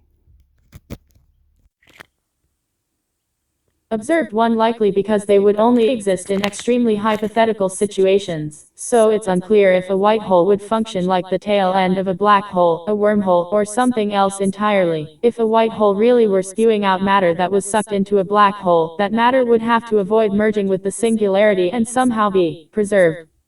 Currently, we don't really know exactly what happens to matter that gets sucked into a black hole, because all the black holes we've observed have an event horizon that prevents us from seeing them directly. The only reason why we can infer the locations of black holes in our because universe technology advance, medication, mind-blowing God, Jesus Christ, Son of God, Jesus Christ, Son of God, clean mind, clean your mind, react good, have good spotty body, mind-blowing, extra, yo good manners, intermixhector YouTube channel, subscribe, intermixhector YouTube channel, subscribe, intermixhector YouTube channel, subscribe. Notice the gravitational effects they have on the objects around them. Which means that if we ever hope to prove the existence of white holes in the future, we may need to reconfigure our understanding of the laws of physics, which would certainly be a tall order. http://znews.india.com/news/ctech/pulsars with black holes are authentic, holy grail for examining gravity under bar 1,509,815.html source, znews.india.com. 10. The Fermi paradox, originally put forth by physicists Enrico Fermi and Michael H. Hart, the Fermi paradox contests that if the Drake equation is correct and there are actually millions of intelligent life to be found in our very own Milky Way galaxy, then it makes sense that we should have picked up some sort of signal from at least one of them by now. This argument has been referred to as the Great Silence. A number of interesting theories have risen over the years that provide an explanation for this great silence. Among them, perhaps the most interesting and imaginative one suggests that we're all living out our lives in a matrix-like computer simulation. http://www.theplagebra.com/the Fermi paradox/source, theplagebra.com. 9. The simulation theory. This theory supposes that we all might be living in a computer simulation created by an alien race in some distant galaxy. While it may sound like an idea dreamed up by someone who has watched too many sci-fi movies, there are actually prominent scientists and physicists who not only think the simulation theory is possible, they're working on experiments to prove it. In particular, a team of German physicists are trying to create their own programmed simulation of our universe. Surprisingly, a recent string theory discovery made by theoretical physicist S. James Gate lends further credibility to this theory. Basically, Gate found what is essentially computer code buried deep within the equations we use to describe our universe. And it's not just any code, it's an extremely unusual, self-dual linear binary, error-correcting block code. So it would seem that error-correcting 1 second and zeros are embedded in the quantum core of our universe. Wake up, Neo. The Matrix has you. http://www.that'sreallypossible.com/news/1100/evidence our universe is a simulation/source. that'sreallypossible.com. 8. The universe is a hologram, rather than an elaborate computer simulation. This theory suggests that the universe we see is nothing more than a hologram generated by the universe itself. The idea is that when we look up at the night sky, the distant stars and galaxies we see are really more like an image projected on a wall. This holographic principle could provide the explanation as to why the universe appears flimsy when broken down to the most basic of energy scales. Keep in mind that a holographic image is produced when you cover an object with the light from a laser and then a second laser jumps off the reflective surface of the first later. Another light source then illuminates the image to produce the holograph. It's thought that if variations in gravitational waves is caused by different patterns of light, then it would simulate this holographic image creation process. And if this theory is ever proven correct, it would mean we need to alter a lot of our perceptions of what we think we know about the universe. https://www.sciencedaily.com/releases/2015/04/150,421,633.htm source, sciencedaily.com. 7. Black holes can give birth to entirely new universes. With their mysterious nature and ominous light-devouring capacity, it's not surprising that black holes are often looked upon as the dark reapers of the universe. But this theory suggests that a black hole might actually be the mother of our universe. The idea is, when matter gets pulled into a black hole, the intense gravity compresses it to a single point, so dense that it gets spit back out and forms an entirely new universe from that very same matter. So it would follow that a universe with a lot of black holes would essentially be a nursery for baby universes. Though it's very difficult to pinpoint the exact locations of black holes in our universe, due to them being rendered invisible by their event horizon, some astronomers think the reason for this could be because we're merely the product of another universe's black hole, a concept that falls in line with theories that propose we are living in a multiverse. http://inhabitat.com/this 5D black hole could change everything we know about how their universe works/source inhabitat.com. 6. The many worlds theory. Speaking of the multiverse, the many worlds theory has a slightly different explanation for the existence of countless other universes. Using quantum mechanics, it affirms the objective reality of space, but infers that matter cannot be condensed to the point of singularity. So rather than having new universes spontaneously popping out of black holes, the many worlds theory proposes that every time we make a decision, It's fucking you, it's fucking you, it's fucking you, it's fucking you, it's fucking you. I love mind blowing, mind blowing. Make us different. Change us. We need to be superheroes, aliens, quantum physics. Mind blowing, blow our mind. Human, human, we're human, we're human, we're human, we're human. universe is born. So basically every time you have to make a choice, whether it's paper or plastic, coffee or tea, debit or credit, you're essentially creating a new universe where you made the opposite choice. Each decision you make is then played out in full until it comes time for you to make another decision, by which another universe would branch out from. If this does in fact occur, that would mean there are a seemingly infinite number of universes out there for every decision every person has ever made. http://www.lifeafterdethexperiences.com/p=4582 source lifeafterdethexperiences.com. 5. The heat death of the universe. This theory follows from the second law of thermodynamics, and proposes that if the universe was infinite, it should also be infinitely old. In other words, if a star is seen to be 1 million light years away, it could only be there if the universe was at least 1 million years old, assuming the speed of light is constant. Therefore, in an infinitely old universe, heat death would suggest that eventually the entire universe will have the same uniform temperature, at which point the universe will remain stagnant. However, this idea would only make sense if the speed at which the universe is expanding has always remained constant. An aspect that other ideas, like cosmic inflation, would be in direct conflict with. https://preachrr.wordpress.com/2010/09/06/ the universe is running down /source preachrr.wordpress.com. 4. Observing dark energy is an act of murder. Theoretical physicist Lawrence Krauss once stated that every time we look at dark energy, we're killing the universe. According to astrophysicists, dark energy makes up an estimated 70% of all. Like to think mindfulness, extraterrestrial. Heaven, where is heaven? Bible, debunk the Bible, put another Bible, get another Bible. Human, mind blowing. Fuck you too. Listen and reply. Intermixhector YouTube channel.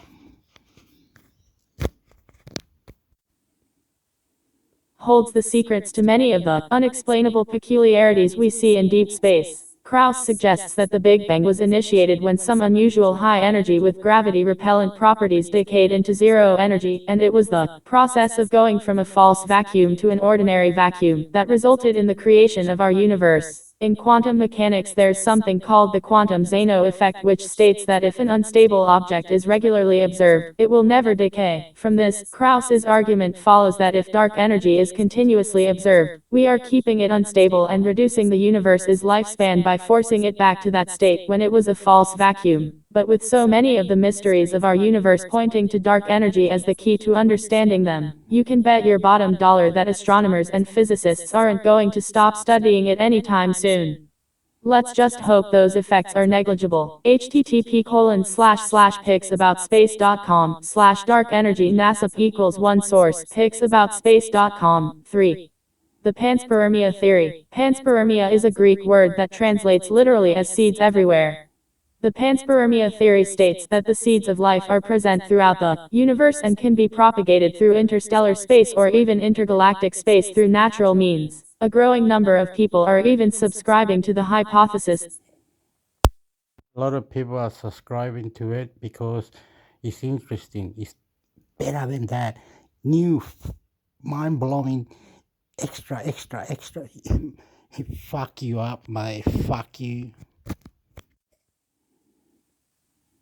Carried to our planet by meteorites and comets originating from the vast reaches of the cosmos. The recent discovery of various extremophiles, organisms that can survive in extreme environments we previously thought were incapable of supporting life here on Earth, has contributed a great deal of credibility to this theory.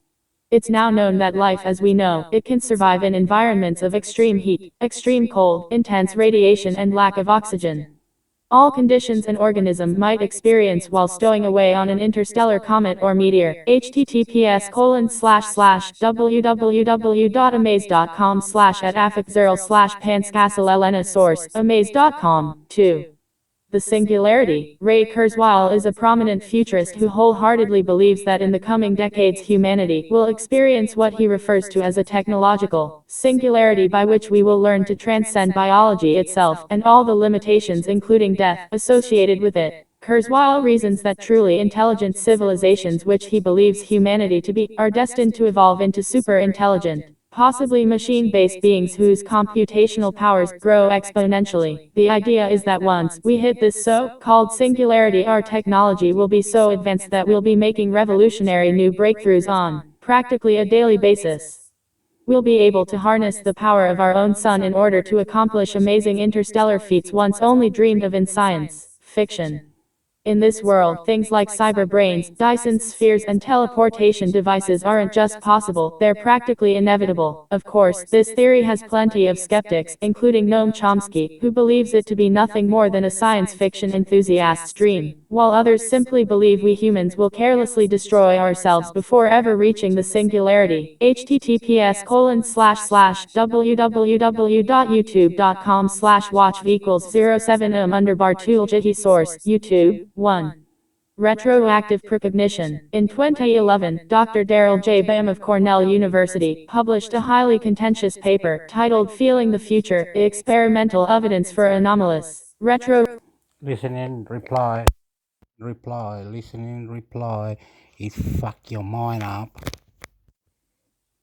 Retroactive influences on cognition and affect. The paper describes a series of experiments conducted by Bam in an effort to discover precognition knowledge of future events, working on the assumption that there are what he refers to as anomalous processes of information or energy transfer that are currently unexplained in terms of known physical or biological mechanisms. The evidence Bam gathered led him to conclude that future events could indeed affect a person's cognition in the present. In one study, Bam rounded up 1,000 college students and tested each of their ability to correctly intuit random information. Another study involved a reverse memory test in which participants were asked to categorize random words that they later had to commit to memory. Astonishingly, the results from this test showed that students were more likely to recall words in the present if they made a point of memorizing them in the future. http://www.statehoffman.ca/precognition is its scientifically plausible source statehoffman.ca. Cite this. Please copy/paste the following text to properly cite this howstuffworks.com article. Wes Walcott, 12 of the most mind-blowing scientific theories ever conceived, 5th April 2016. howstuffworks.com.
What is ectoplasm? How stuff works. To most of us, the definition of ectoplasm is a slime in Ghostbusters. To a more select group of people, it is the outer layer of cytoplasm that helps make up an amoeba.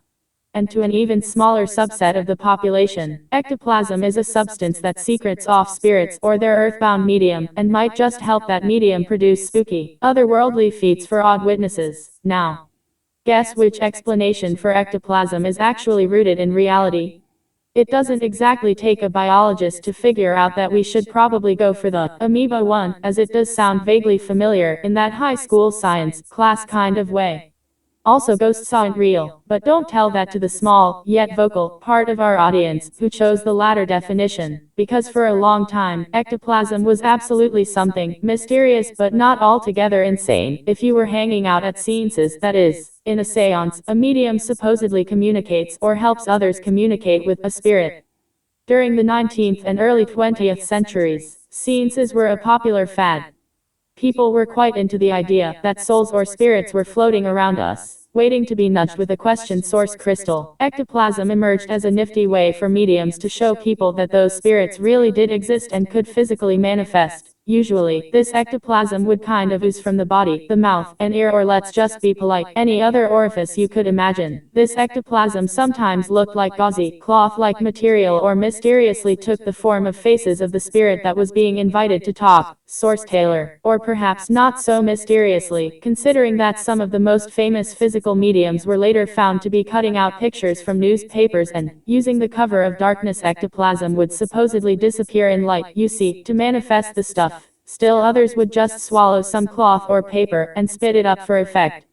A kind of gross trick, but not really from another dimension. After all, Source Taylor, it's pretty easy to find lots of photographic evidence of the kind of spooky ectoplasm mediums were into, and it probably isn't a huge surprise that people took these pictures as proof. In the burgeoning days of photography, it was easy to assume that white splotches on a badly rendered picture were ghosts, or that the carefully staged pictures were candid. Lesson being, for those asking you for a definition of ectoplasm at a party, you can really judge what kinds of people they are by which definition they cleave to. Originally published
Noah, the Ark story before the Bible time. Man can ignore, but never evade, the power of nature.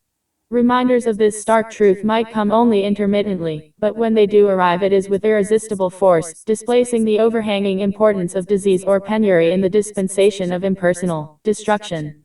In the face of a muscle-flexing volcano or a tsunami, there is no scope to reflect that here might be punishment for personal sin or crime. The good, the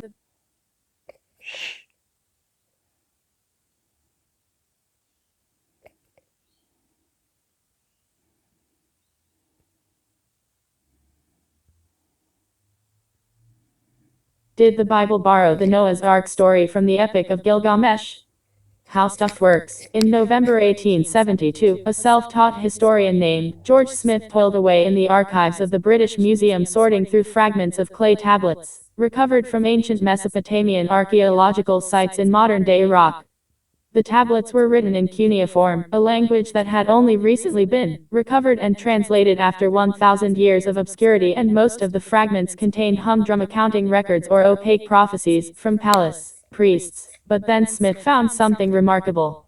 As he translated the cuneiform word by word, a familiar story unfolded. There was a god punishing humanity with a catastrophic flood, one man who was chosen to survive using a specially constructed boat filled with animals and seeds, and after the flood, birds being released to find dry land. This wasn't the story of Noah and the Ark, though, and this wasn't the book of Genesis in the Hebrew Bible known to Christians as the Old Testament. What Smith had discovered was only one chapter in a sprawling Mesopotamian tale now known as the Epic of Gilgamesh, first written in 1800 BCE, around 1,000 years before the Hebrew Bible. The Epic of Gilgamesh is the oldest tragic epic for which we have evidence, says Louise Pryke, an honorary research associate at the University of Sydney, and author of Gilgamesh, a deep analysis of the text and its influences on later works, from the Bible to Homer's Odyssey.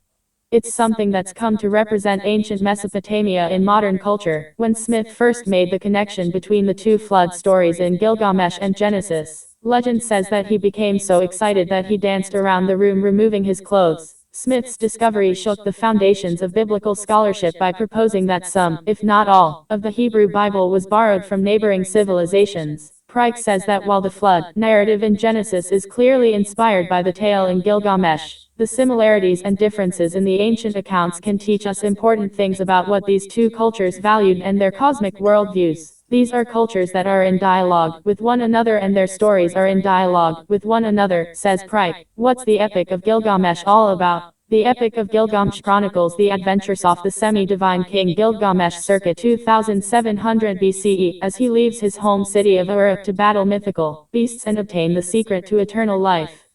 Not only is this text one of the earliest examples of a hero's quest, it's the first to feature a bromance in the partnership of Gilgamesh and his best friend Enkidu, who sadly dies midway through the story. The flood narrative forms the heart of Tabletchi when Gilgamesh seeks out the only survivors of the Great Deluge, Utnapishtim and his wife, whom the gods granted with immortality.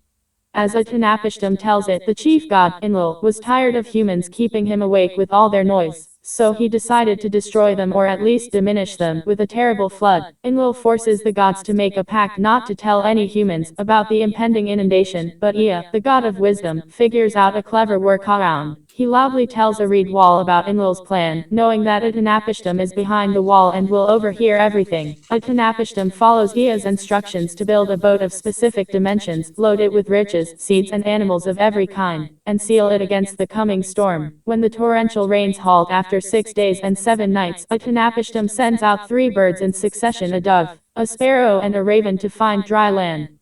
When the raven doesn't return, Utnapishtim and his family offer sacrifices to the gods, who are near starvation without any people to feed them. While the oldest partial fragments of Gilgamesh date back to nearly 2000 BCE, Pryke says that the best-known Babylonian version was likely penned by Sinleki and Nini, an exorcist priest who lived around 1100 BCE. The earliest parts of the Hebrew Bible, including much of Genesis, were written around 950 BCE. Similarities and differences between the two flood stories. Comparing the flood narrative in Gilgamesh to the biblical flood in Genesis is an area of scholarship that has attracted more attention than pretty much anything else in the history of Assyriology, says Pryke.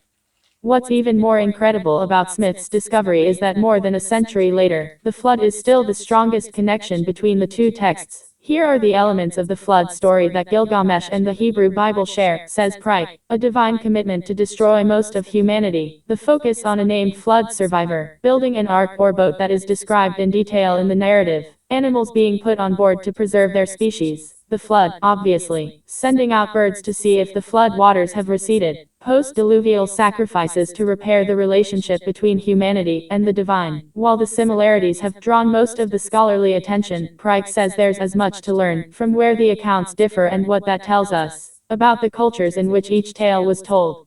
Some of those differences include the different number of gods involved, which reflects the polytheism of Mesopotamia and the monotheism of the Hebrews, the depiction of the storm.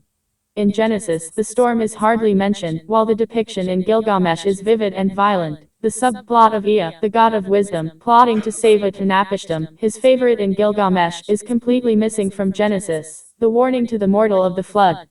In Genesis, God warns Noah explicitly of the coming destruction, but in Gilgamesh, Ea tells Utnapishtim to couch his prophecies in riddles. Morality tale versus wisdom literature. Perhaps the biggest difference between the flood narratives in Gilgamesh and Genesis is the moral of the two stories. In both traditions, a divine power decides to kill off humanity, but in each tale, mankind survives for different reasons. Noah is preserved because he is the most morally clean and obedient.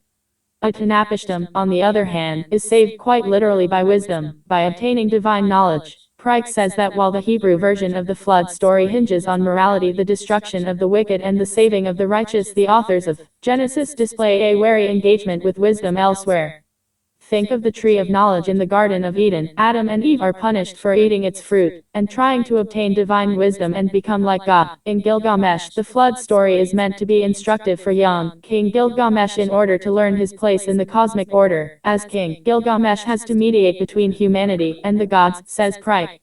And if that mediation breaks down, things can become quite apocalyptic. Did the Bible steal the flood story from Gilgamesh? All signs point to yes, that the authors of Genesis were clearly aware of the divine deluge described in the earlier epic of Gilgamesh. We actually have the smoking gun, says Pryke. Archaeologists have found bits of the Epic of Gilgamesh all over ancient Israel. It looks like Gilgamesh was something that was in broad circulation at the time, since both the Bible and Gilgamesh were passed along as oral traditions long before they were written down. It's possible that the Mesopotamian flood narrative first entered Hebrew culture as a type of contest literature similar to 1001 Arabian Nights. People traveled somewhere and they had compete to tell the most remarkable stories that they knew from their culture, says Pryke. And then you got this cultural discourse that was happening. Other similarities between Gilgamesh and the Bible. While the flood story is the greatest example of Mesopotamian influence on Hebrew culture, there are some other crossovers. Found among the ancient Dead Sea Scrolls, for example, is the apocryphal Book of 1 Enoch that includes the Book of Giants, an account of the soup-sized beings who walked the earth before the flood.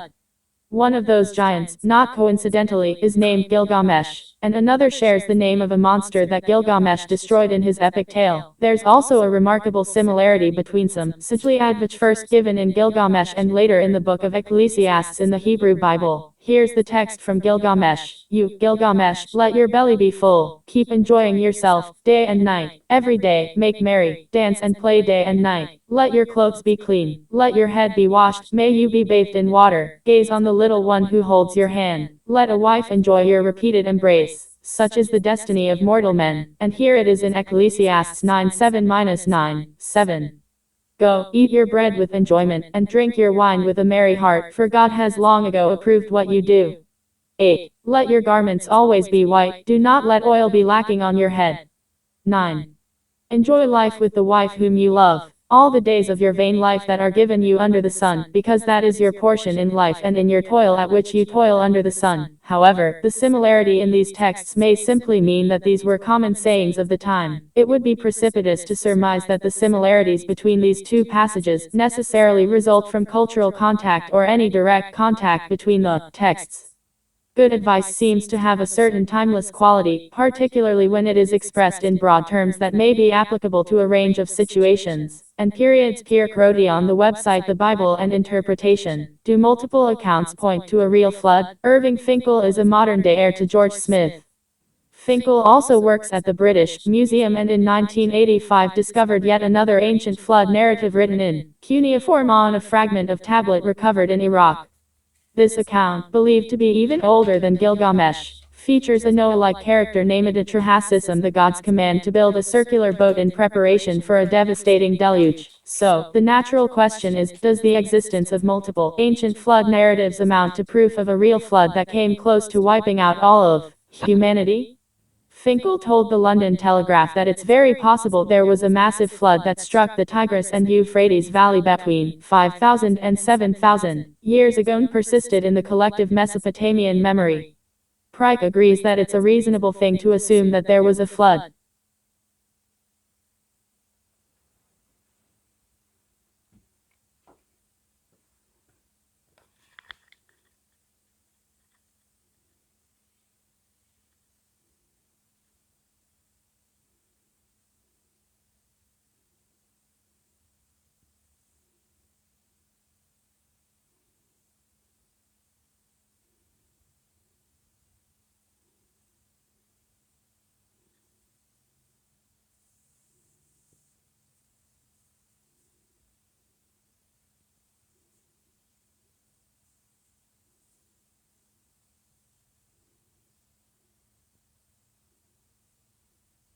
Transformers: Rise of the Beasts official website, June 9, 2023. Your privacy. This page provides an overview of our use of cookies and similar technologies. From here, we will refer to all those as cookies and how to manage them. For more information, please visit our privacy policy. When you visit our properties and use our products and services, we use cookies to analyze and measure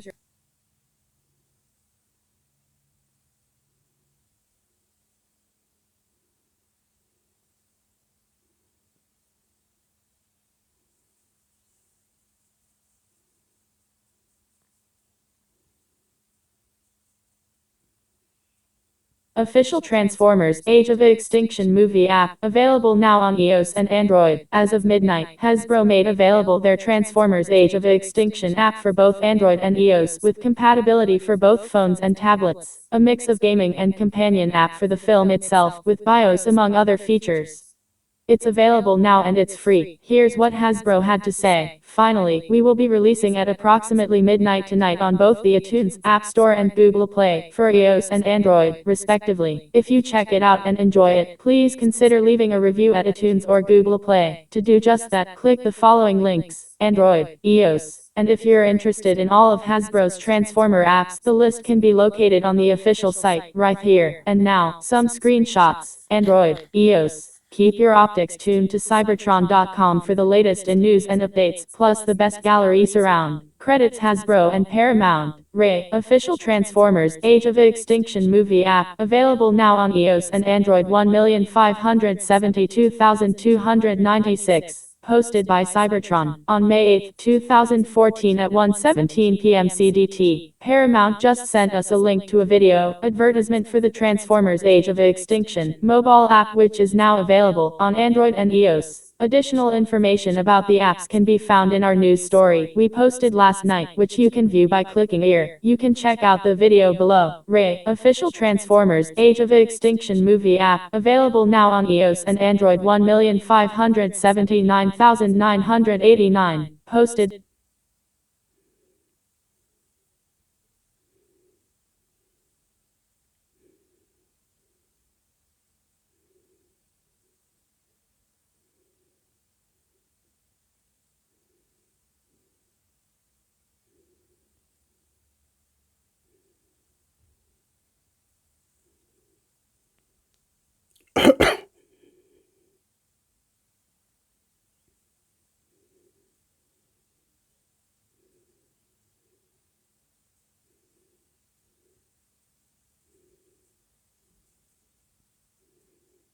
Transformers news on Cybertron. Transformers news on Cybertron.com. Go to page 123.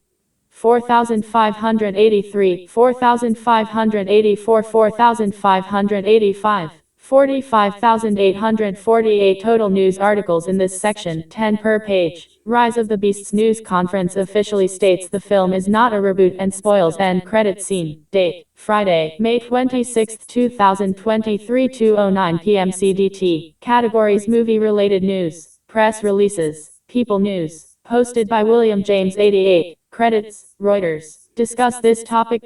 Permanent link. Views 12,788. The premiere for Rise of the Beasts took place in Singapore earlier today, and it was followed by a news conference where all kinds of questions were asked and answered.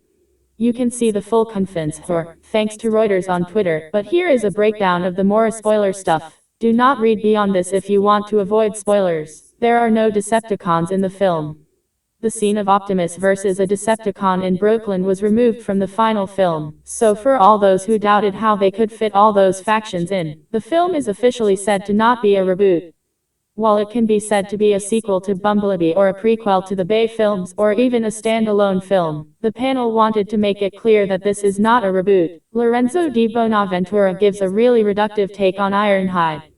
Not a spoiler, but something I wanted to highlight because it really stirred me the wrong way. The end credit scene is a hint to a future crossover between Transformers and G. Joe. There was a planned scene for Charlie, from the Bumblebee movie, to appear, but it did not happen.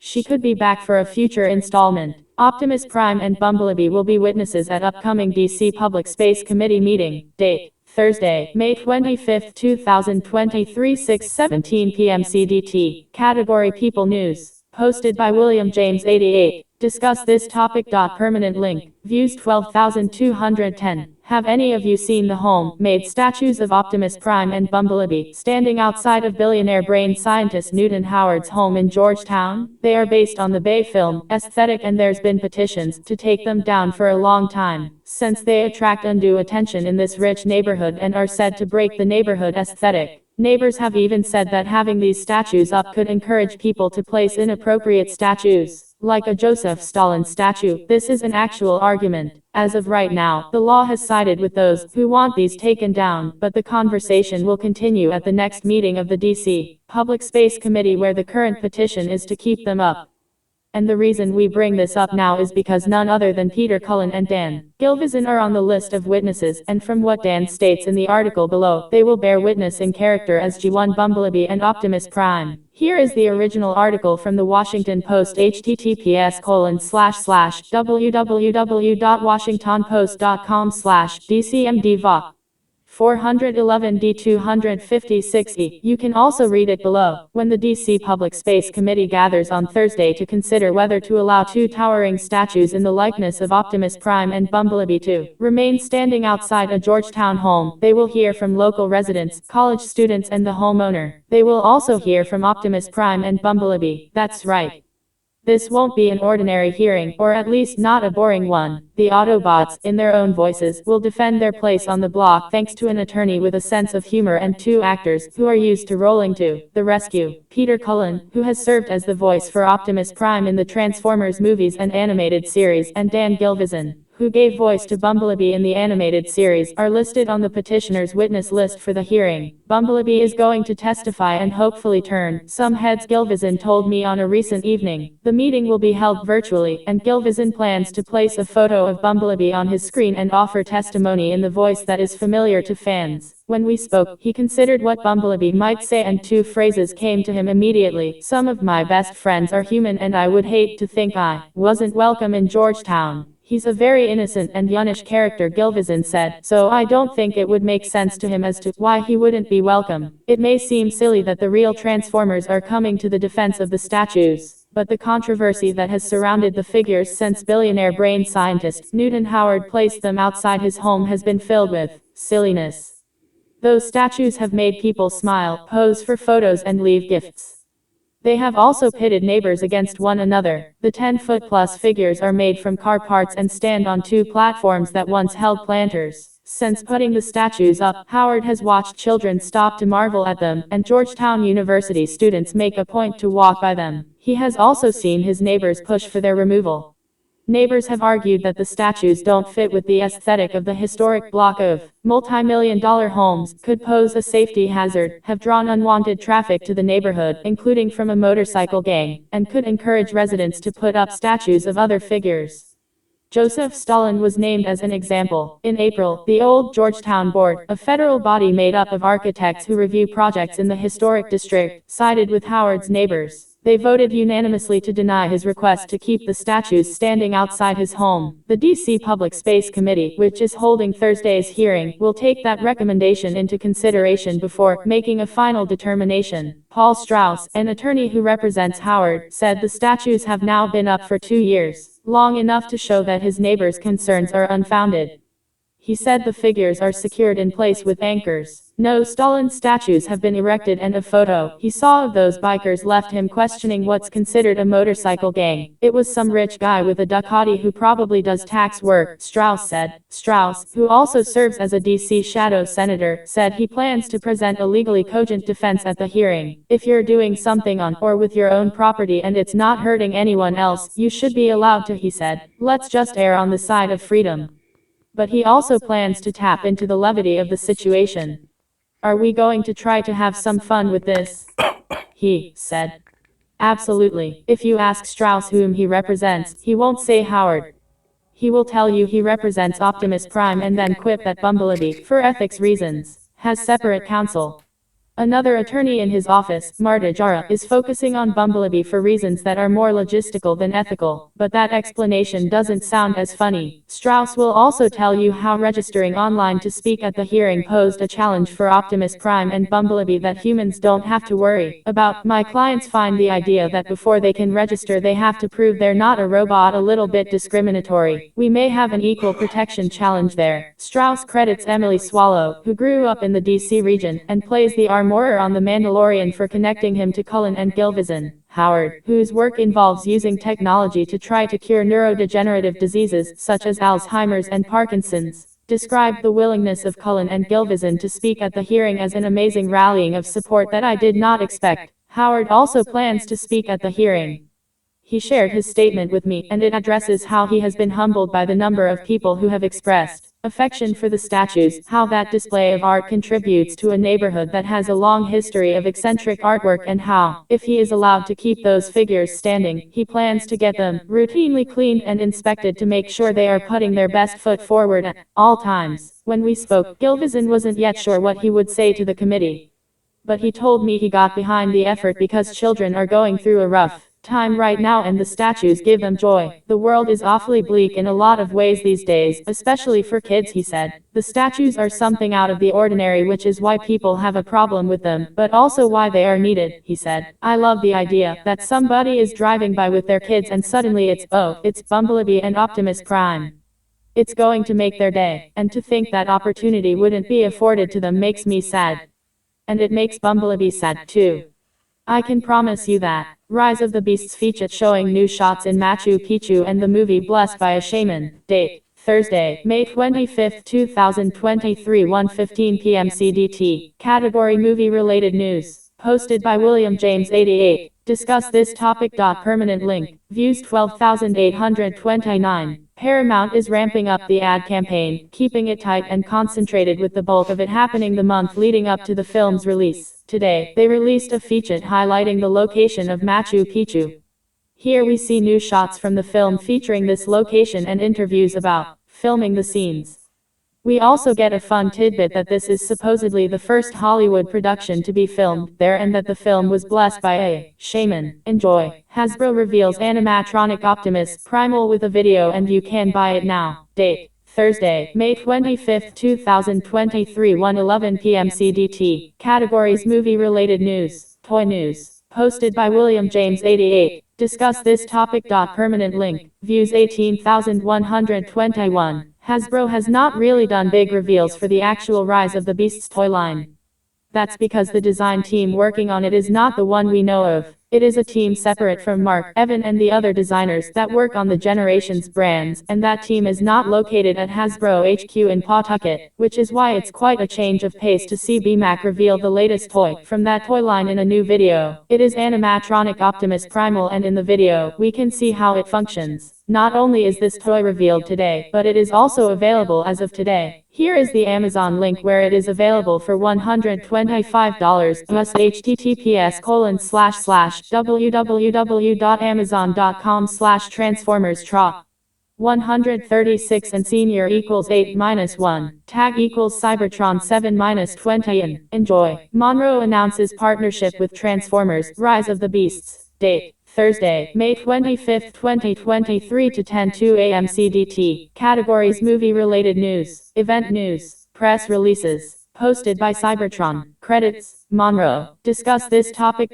Permanent link. Views 13,181. Press release. Monroe announces partnership with Transformers: Rise of the Beasts. Transformers themed service packages and poster giveaways set to hit Monroe stores on May 22. Rochester, NY. May 22, 2023. Monroe, Inc. NASDAQ, Monroe, one of the largest independent auto service and tire dealers in the United States, announces its partnership with Paramount Pictures and Hasbro's upcoming film, Transformers: Rise of the Beasts. The movie, part of the popular Transformers franchise, will be released only in theaters on June 9, 2023. At Monroe, we know that generations of fans and families have connected with and love the Transformers universe, said Ben Montano, Senior Director of Marketing and Merchandising. We are thrilled to partner with this blockbuster film and look forward to welcoming fans to the Transformers branded experience in our 1,300 stores. The Transformers: Rise of the Beasts partnership represents one of the most exciting and anticipated collaborations in Monroe's 6-decade history. From May 22 through June 24, guests visiting Monroe's participating stores will have the opportunity to scan on Snapchat to convert their car, collect an official Transformers: Rise of the Beasts movie poster, and take pictures next to movie character displays. Inspired by the celebrated characters in the film, Monroe also plans to offer movie-themed service packages, such as Power is Primal, Oil Change and Roll Out, Wheels Deal, powered by Yokohama. Monroe's family of retail brands will participate in the promotion, including Monroe Auto Service and Tire Centers, Tire Choice Auto Service Centers, Mr. Tire Auto Service Centers, Kanto Uri's Tire and Auto Care, Tire Warehouse Tires for Less, Tire Barn, and Cars Tire and Auto. To learn about Monroe's partnership efforts with Transformers: Rise of the Beast, visit tt://corporate.monroe.com. For more information about the movie, Transformers: Rise of the Beasts, visit ttp://www.transformersmovie.com. About Monroe, Inc. Monroe, Inc. NASDAQ, Monroe is one of the United States' leading automotive service and tire providers, delivering best-in-class auto care to communities across the country. With a growing market share and a focus on sustainable growth, the company generated approximately $1.4 billion in sales in fiscal 2022. It continues to expand its national presence through strategic acquisitions and by opening newly constructed stores across more than 1,300 stores and 9,000 service bays nationwide. Monroe offers customers the professionalism and high-quality service they expect from a national retailer, with the convenience and trust of a neighborhood garage. Monroe's highly trained teammates and certified technicians bring together hands-on experience and state-of-the-art technology to diagnose and address customers' automotive needs to get them safely back on the road. For more information, visit tt://corporate.monroe.com and tt://corporate.monroe.com/news/news details/2023/Monroe announces partnership with Transformers: Rise of the Beasts/default. Asks for further information about Transformers: Rise of the Beasts. Returning to the action and spectacle that have captured moviegoers around the world, Transformers: Rise of the Beasts will take audiences on a 90s globe-trotting adventure with the Autobots and introduce a whole new breed of Transformer, the Maximals, to the existing battle on Earth between Autobots and Decepticons.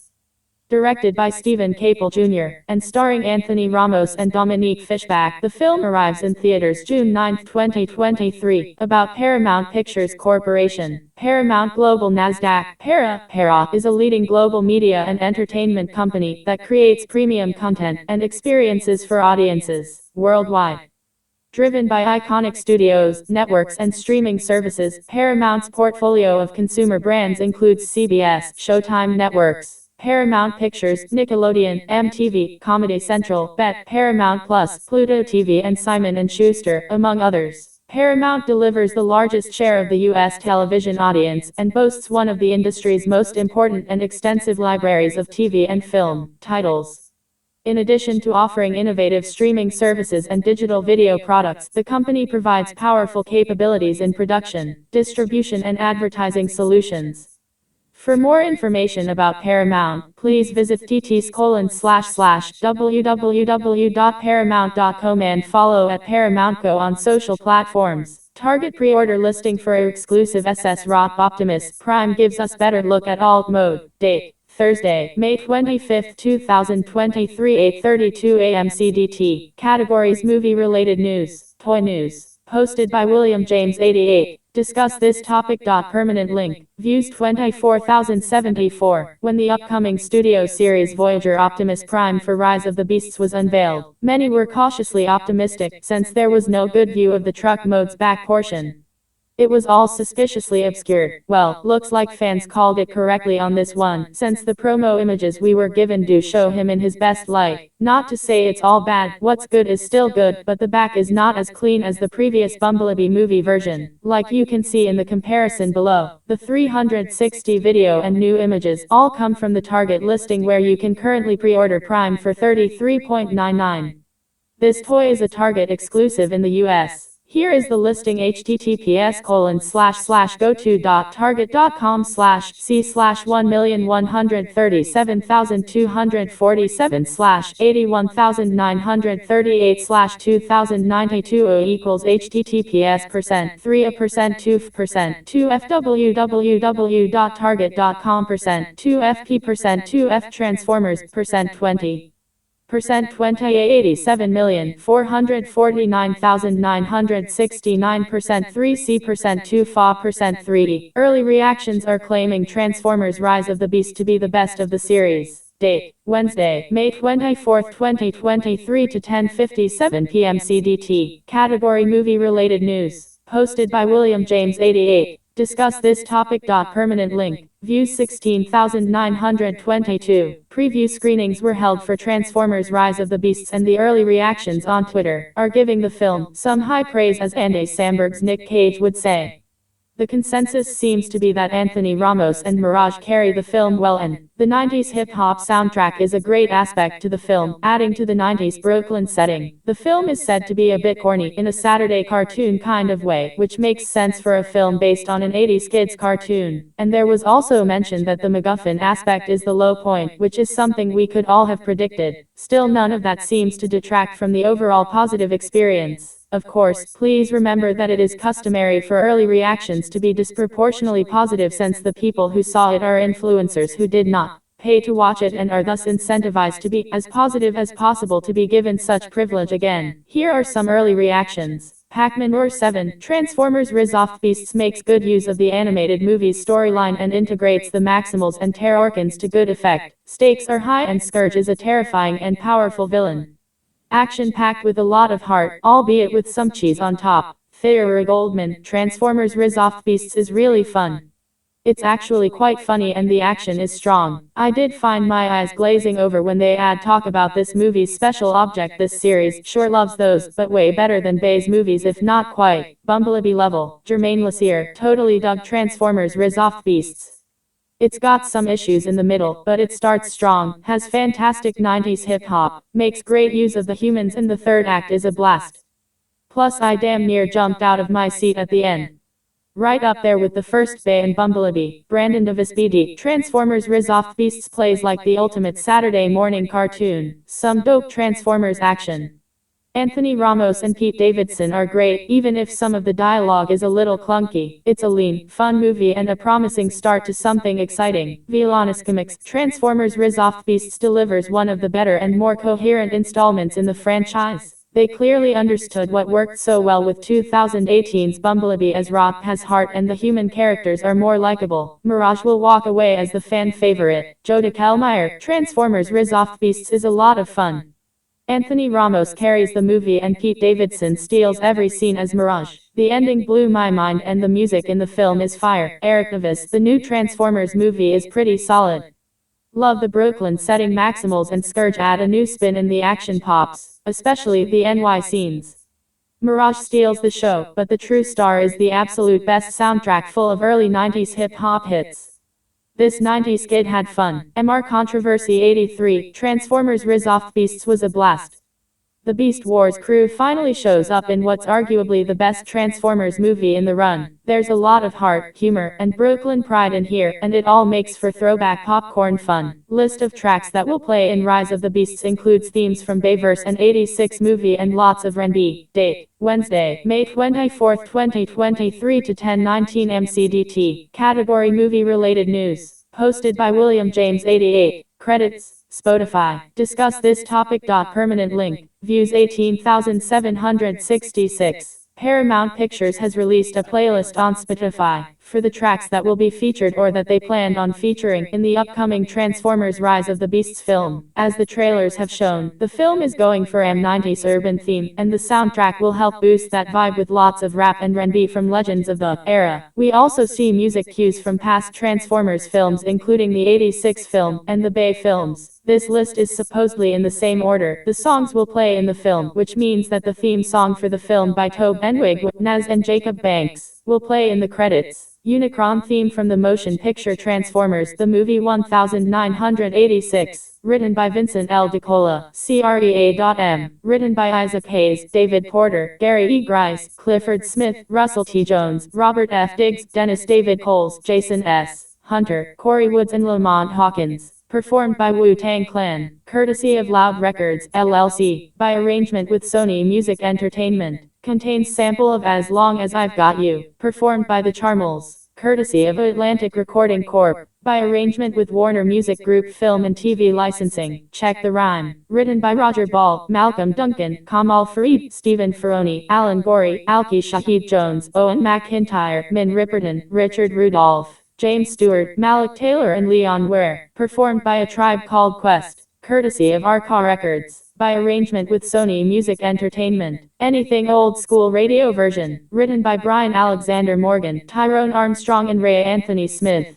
Performed by SWV. Courtesy of Arca Records. By arrangement with Sony Music Entertainment. Contains sample of Get Up and Dance by Freedom. Courtesy of Malaco Records. Scamba. Written by Scott Harding. Performed by Leslie Pinchick. Courtesy of Leslie Pinchick. Licensed by arrangement with Fine Gold Music. Represent. Written by Christopher E. Martin and Nasir Jones. Performed by Nez. Courtesy of Columbia Records. By arrangement with Sony Music Entertainment. Rebirth of Slick Cool Like Dat Agami music version. Written by Ishmael R. Butler and Mary Ann Vieira. Performed by Diggable Planets. Courtesy of Capitol Records. Under license from Universal Music Enterprises. The choice is yours. Written by Andres Titus, William K. McLean, Ben Colley, James Alexander, Alan Alvoy, Junior Jones and Johnny Hammond. Performed by Black Sheep. Courtesy of Island Records. Under license from Universal Music Enterprises. Groove Thing. Written by Cheryl and Sarah Brown, Keir Lamont Gist, Charles the 100th Mims, Renee Neufville, Patrice L. Russian and Fred Douglas Washington. Waterfalls. Written by Patrick Brown, Marquez Etheridge, Raymond M. Ayer Murray, Rico Wade and Lisa Nicole Lopes. Carnival de Caca. Traditional. Hue Larche. Traditional. Sacros de Pacar Tambo Cusco. Traditional. Whoom, there it is. Written by Stephen Gibson and Cecil Lava Glenn. Mama Said Knock You Out Sam Wilkes Remix. Written by Gregory E. Jacobs, James Todd Smith, Sylvester Stewart, Marlon Lurie Williams, James Lewis McCants, Leroy McCants, William Earl Collins, George Clinton, Jr. and Walter Morrison. Performed by La Cool J. Courtesy of Def Jam Recordings under license from Universal Music Enterprises. Arrival to Earth from the motion picture Transformers 2007. Written by Steve Yablonsky. No Sacrifice, No Victory from the motion picture Transformers 2007. Written by Steve Yablonsky. Ending from the motion picture Transformers The Last Night 2017. Written by Steve Yablonsky. Hypnotize. Written by Randy Budas Alpert, Derek Michael Ongaletti, and A.W. Armour, Sean J. Combs, Ronald Anthony Lawrence and Christopher Wallace.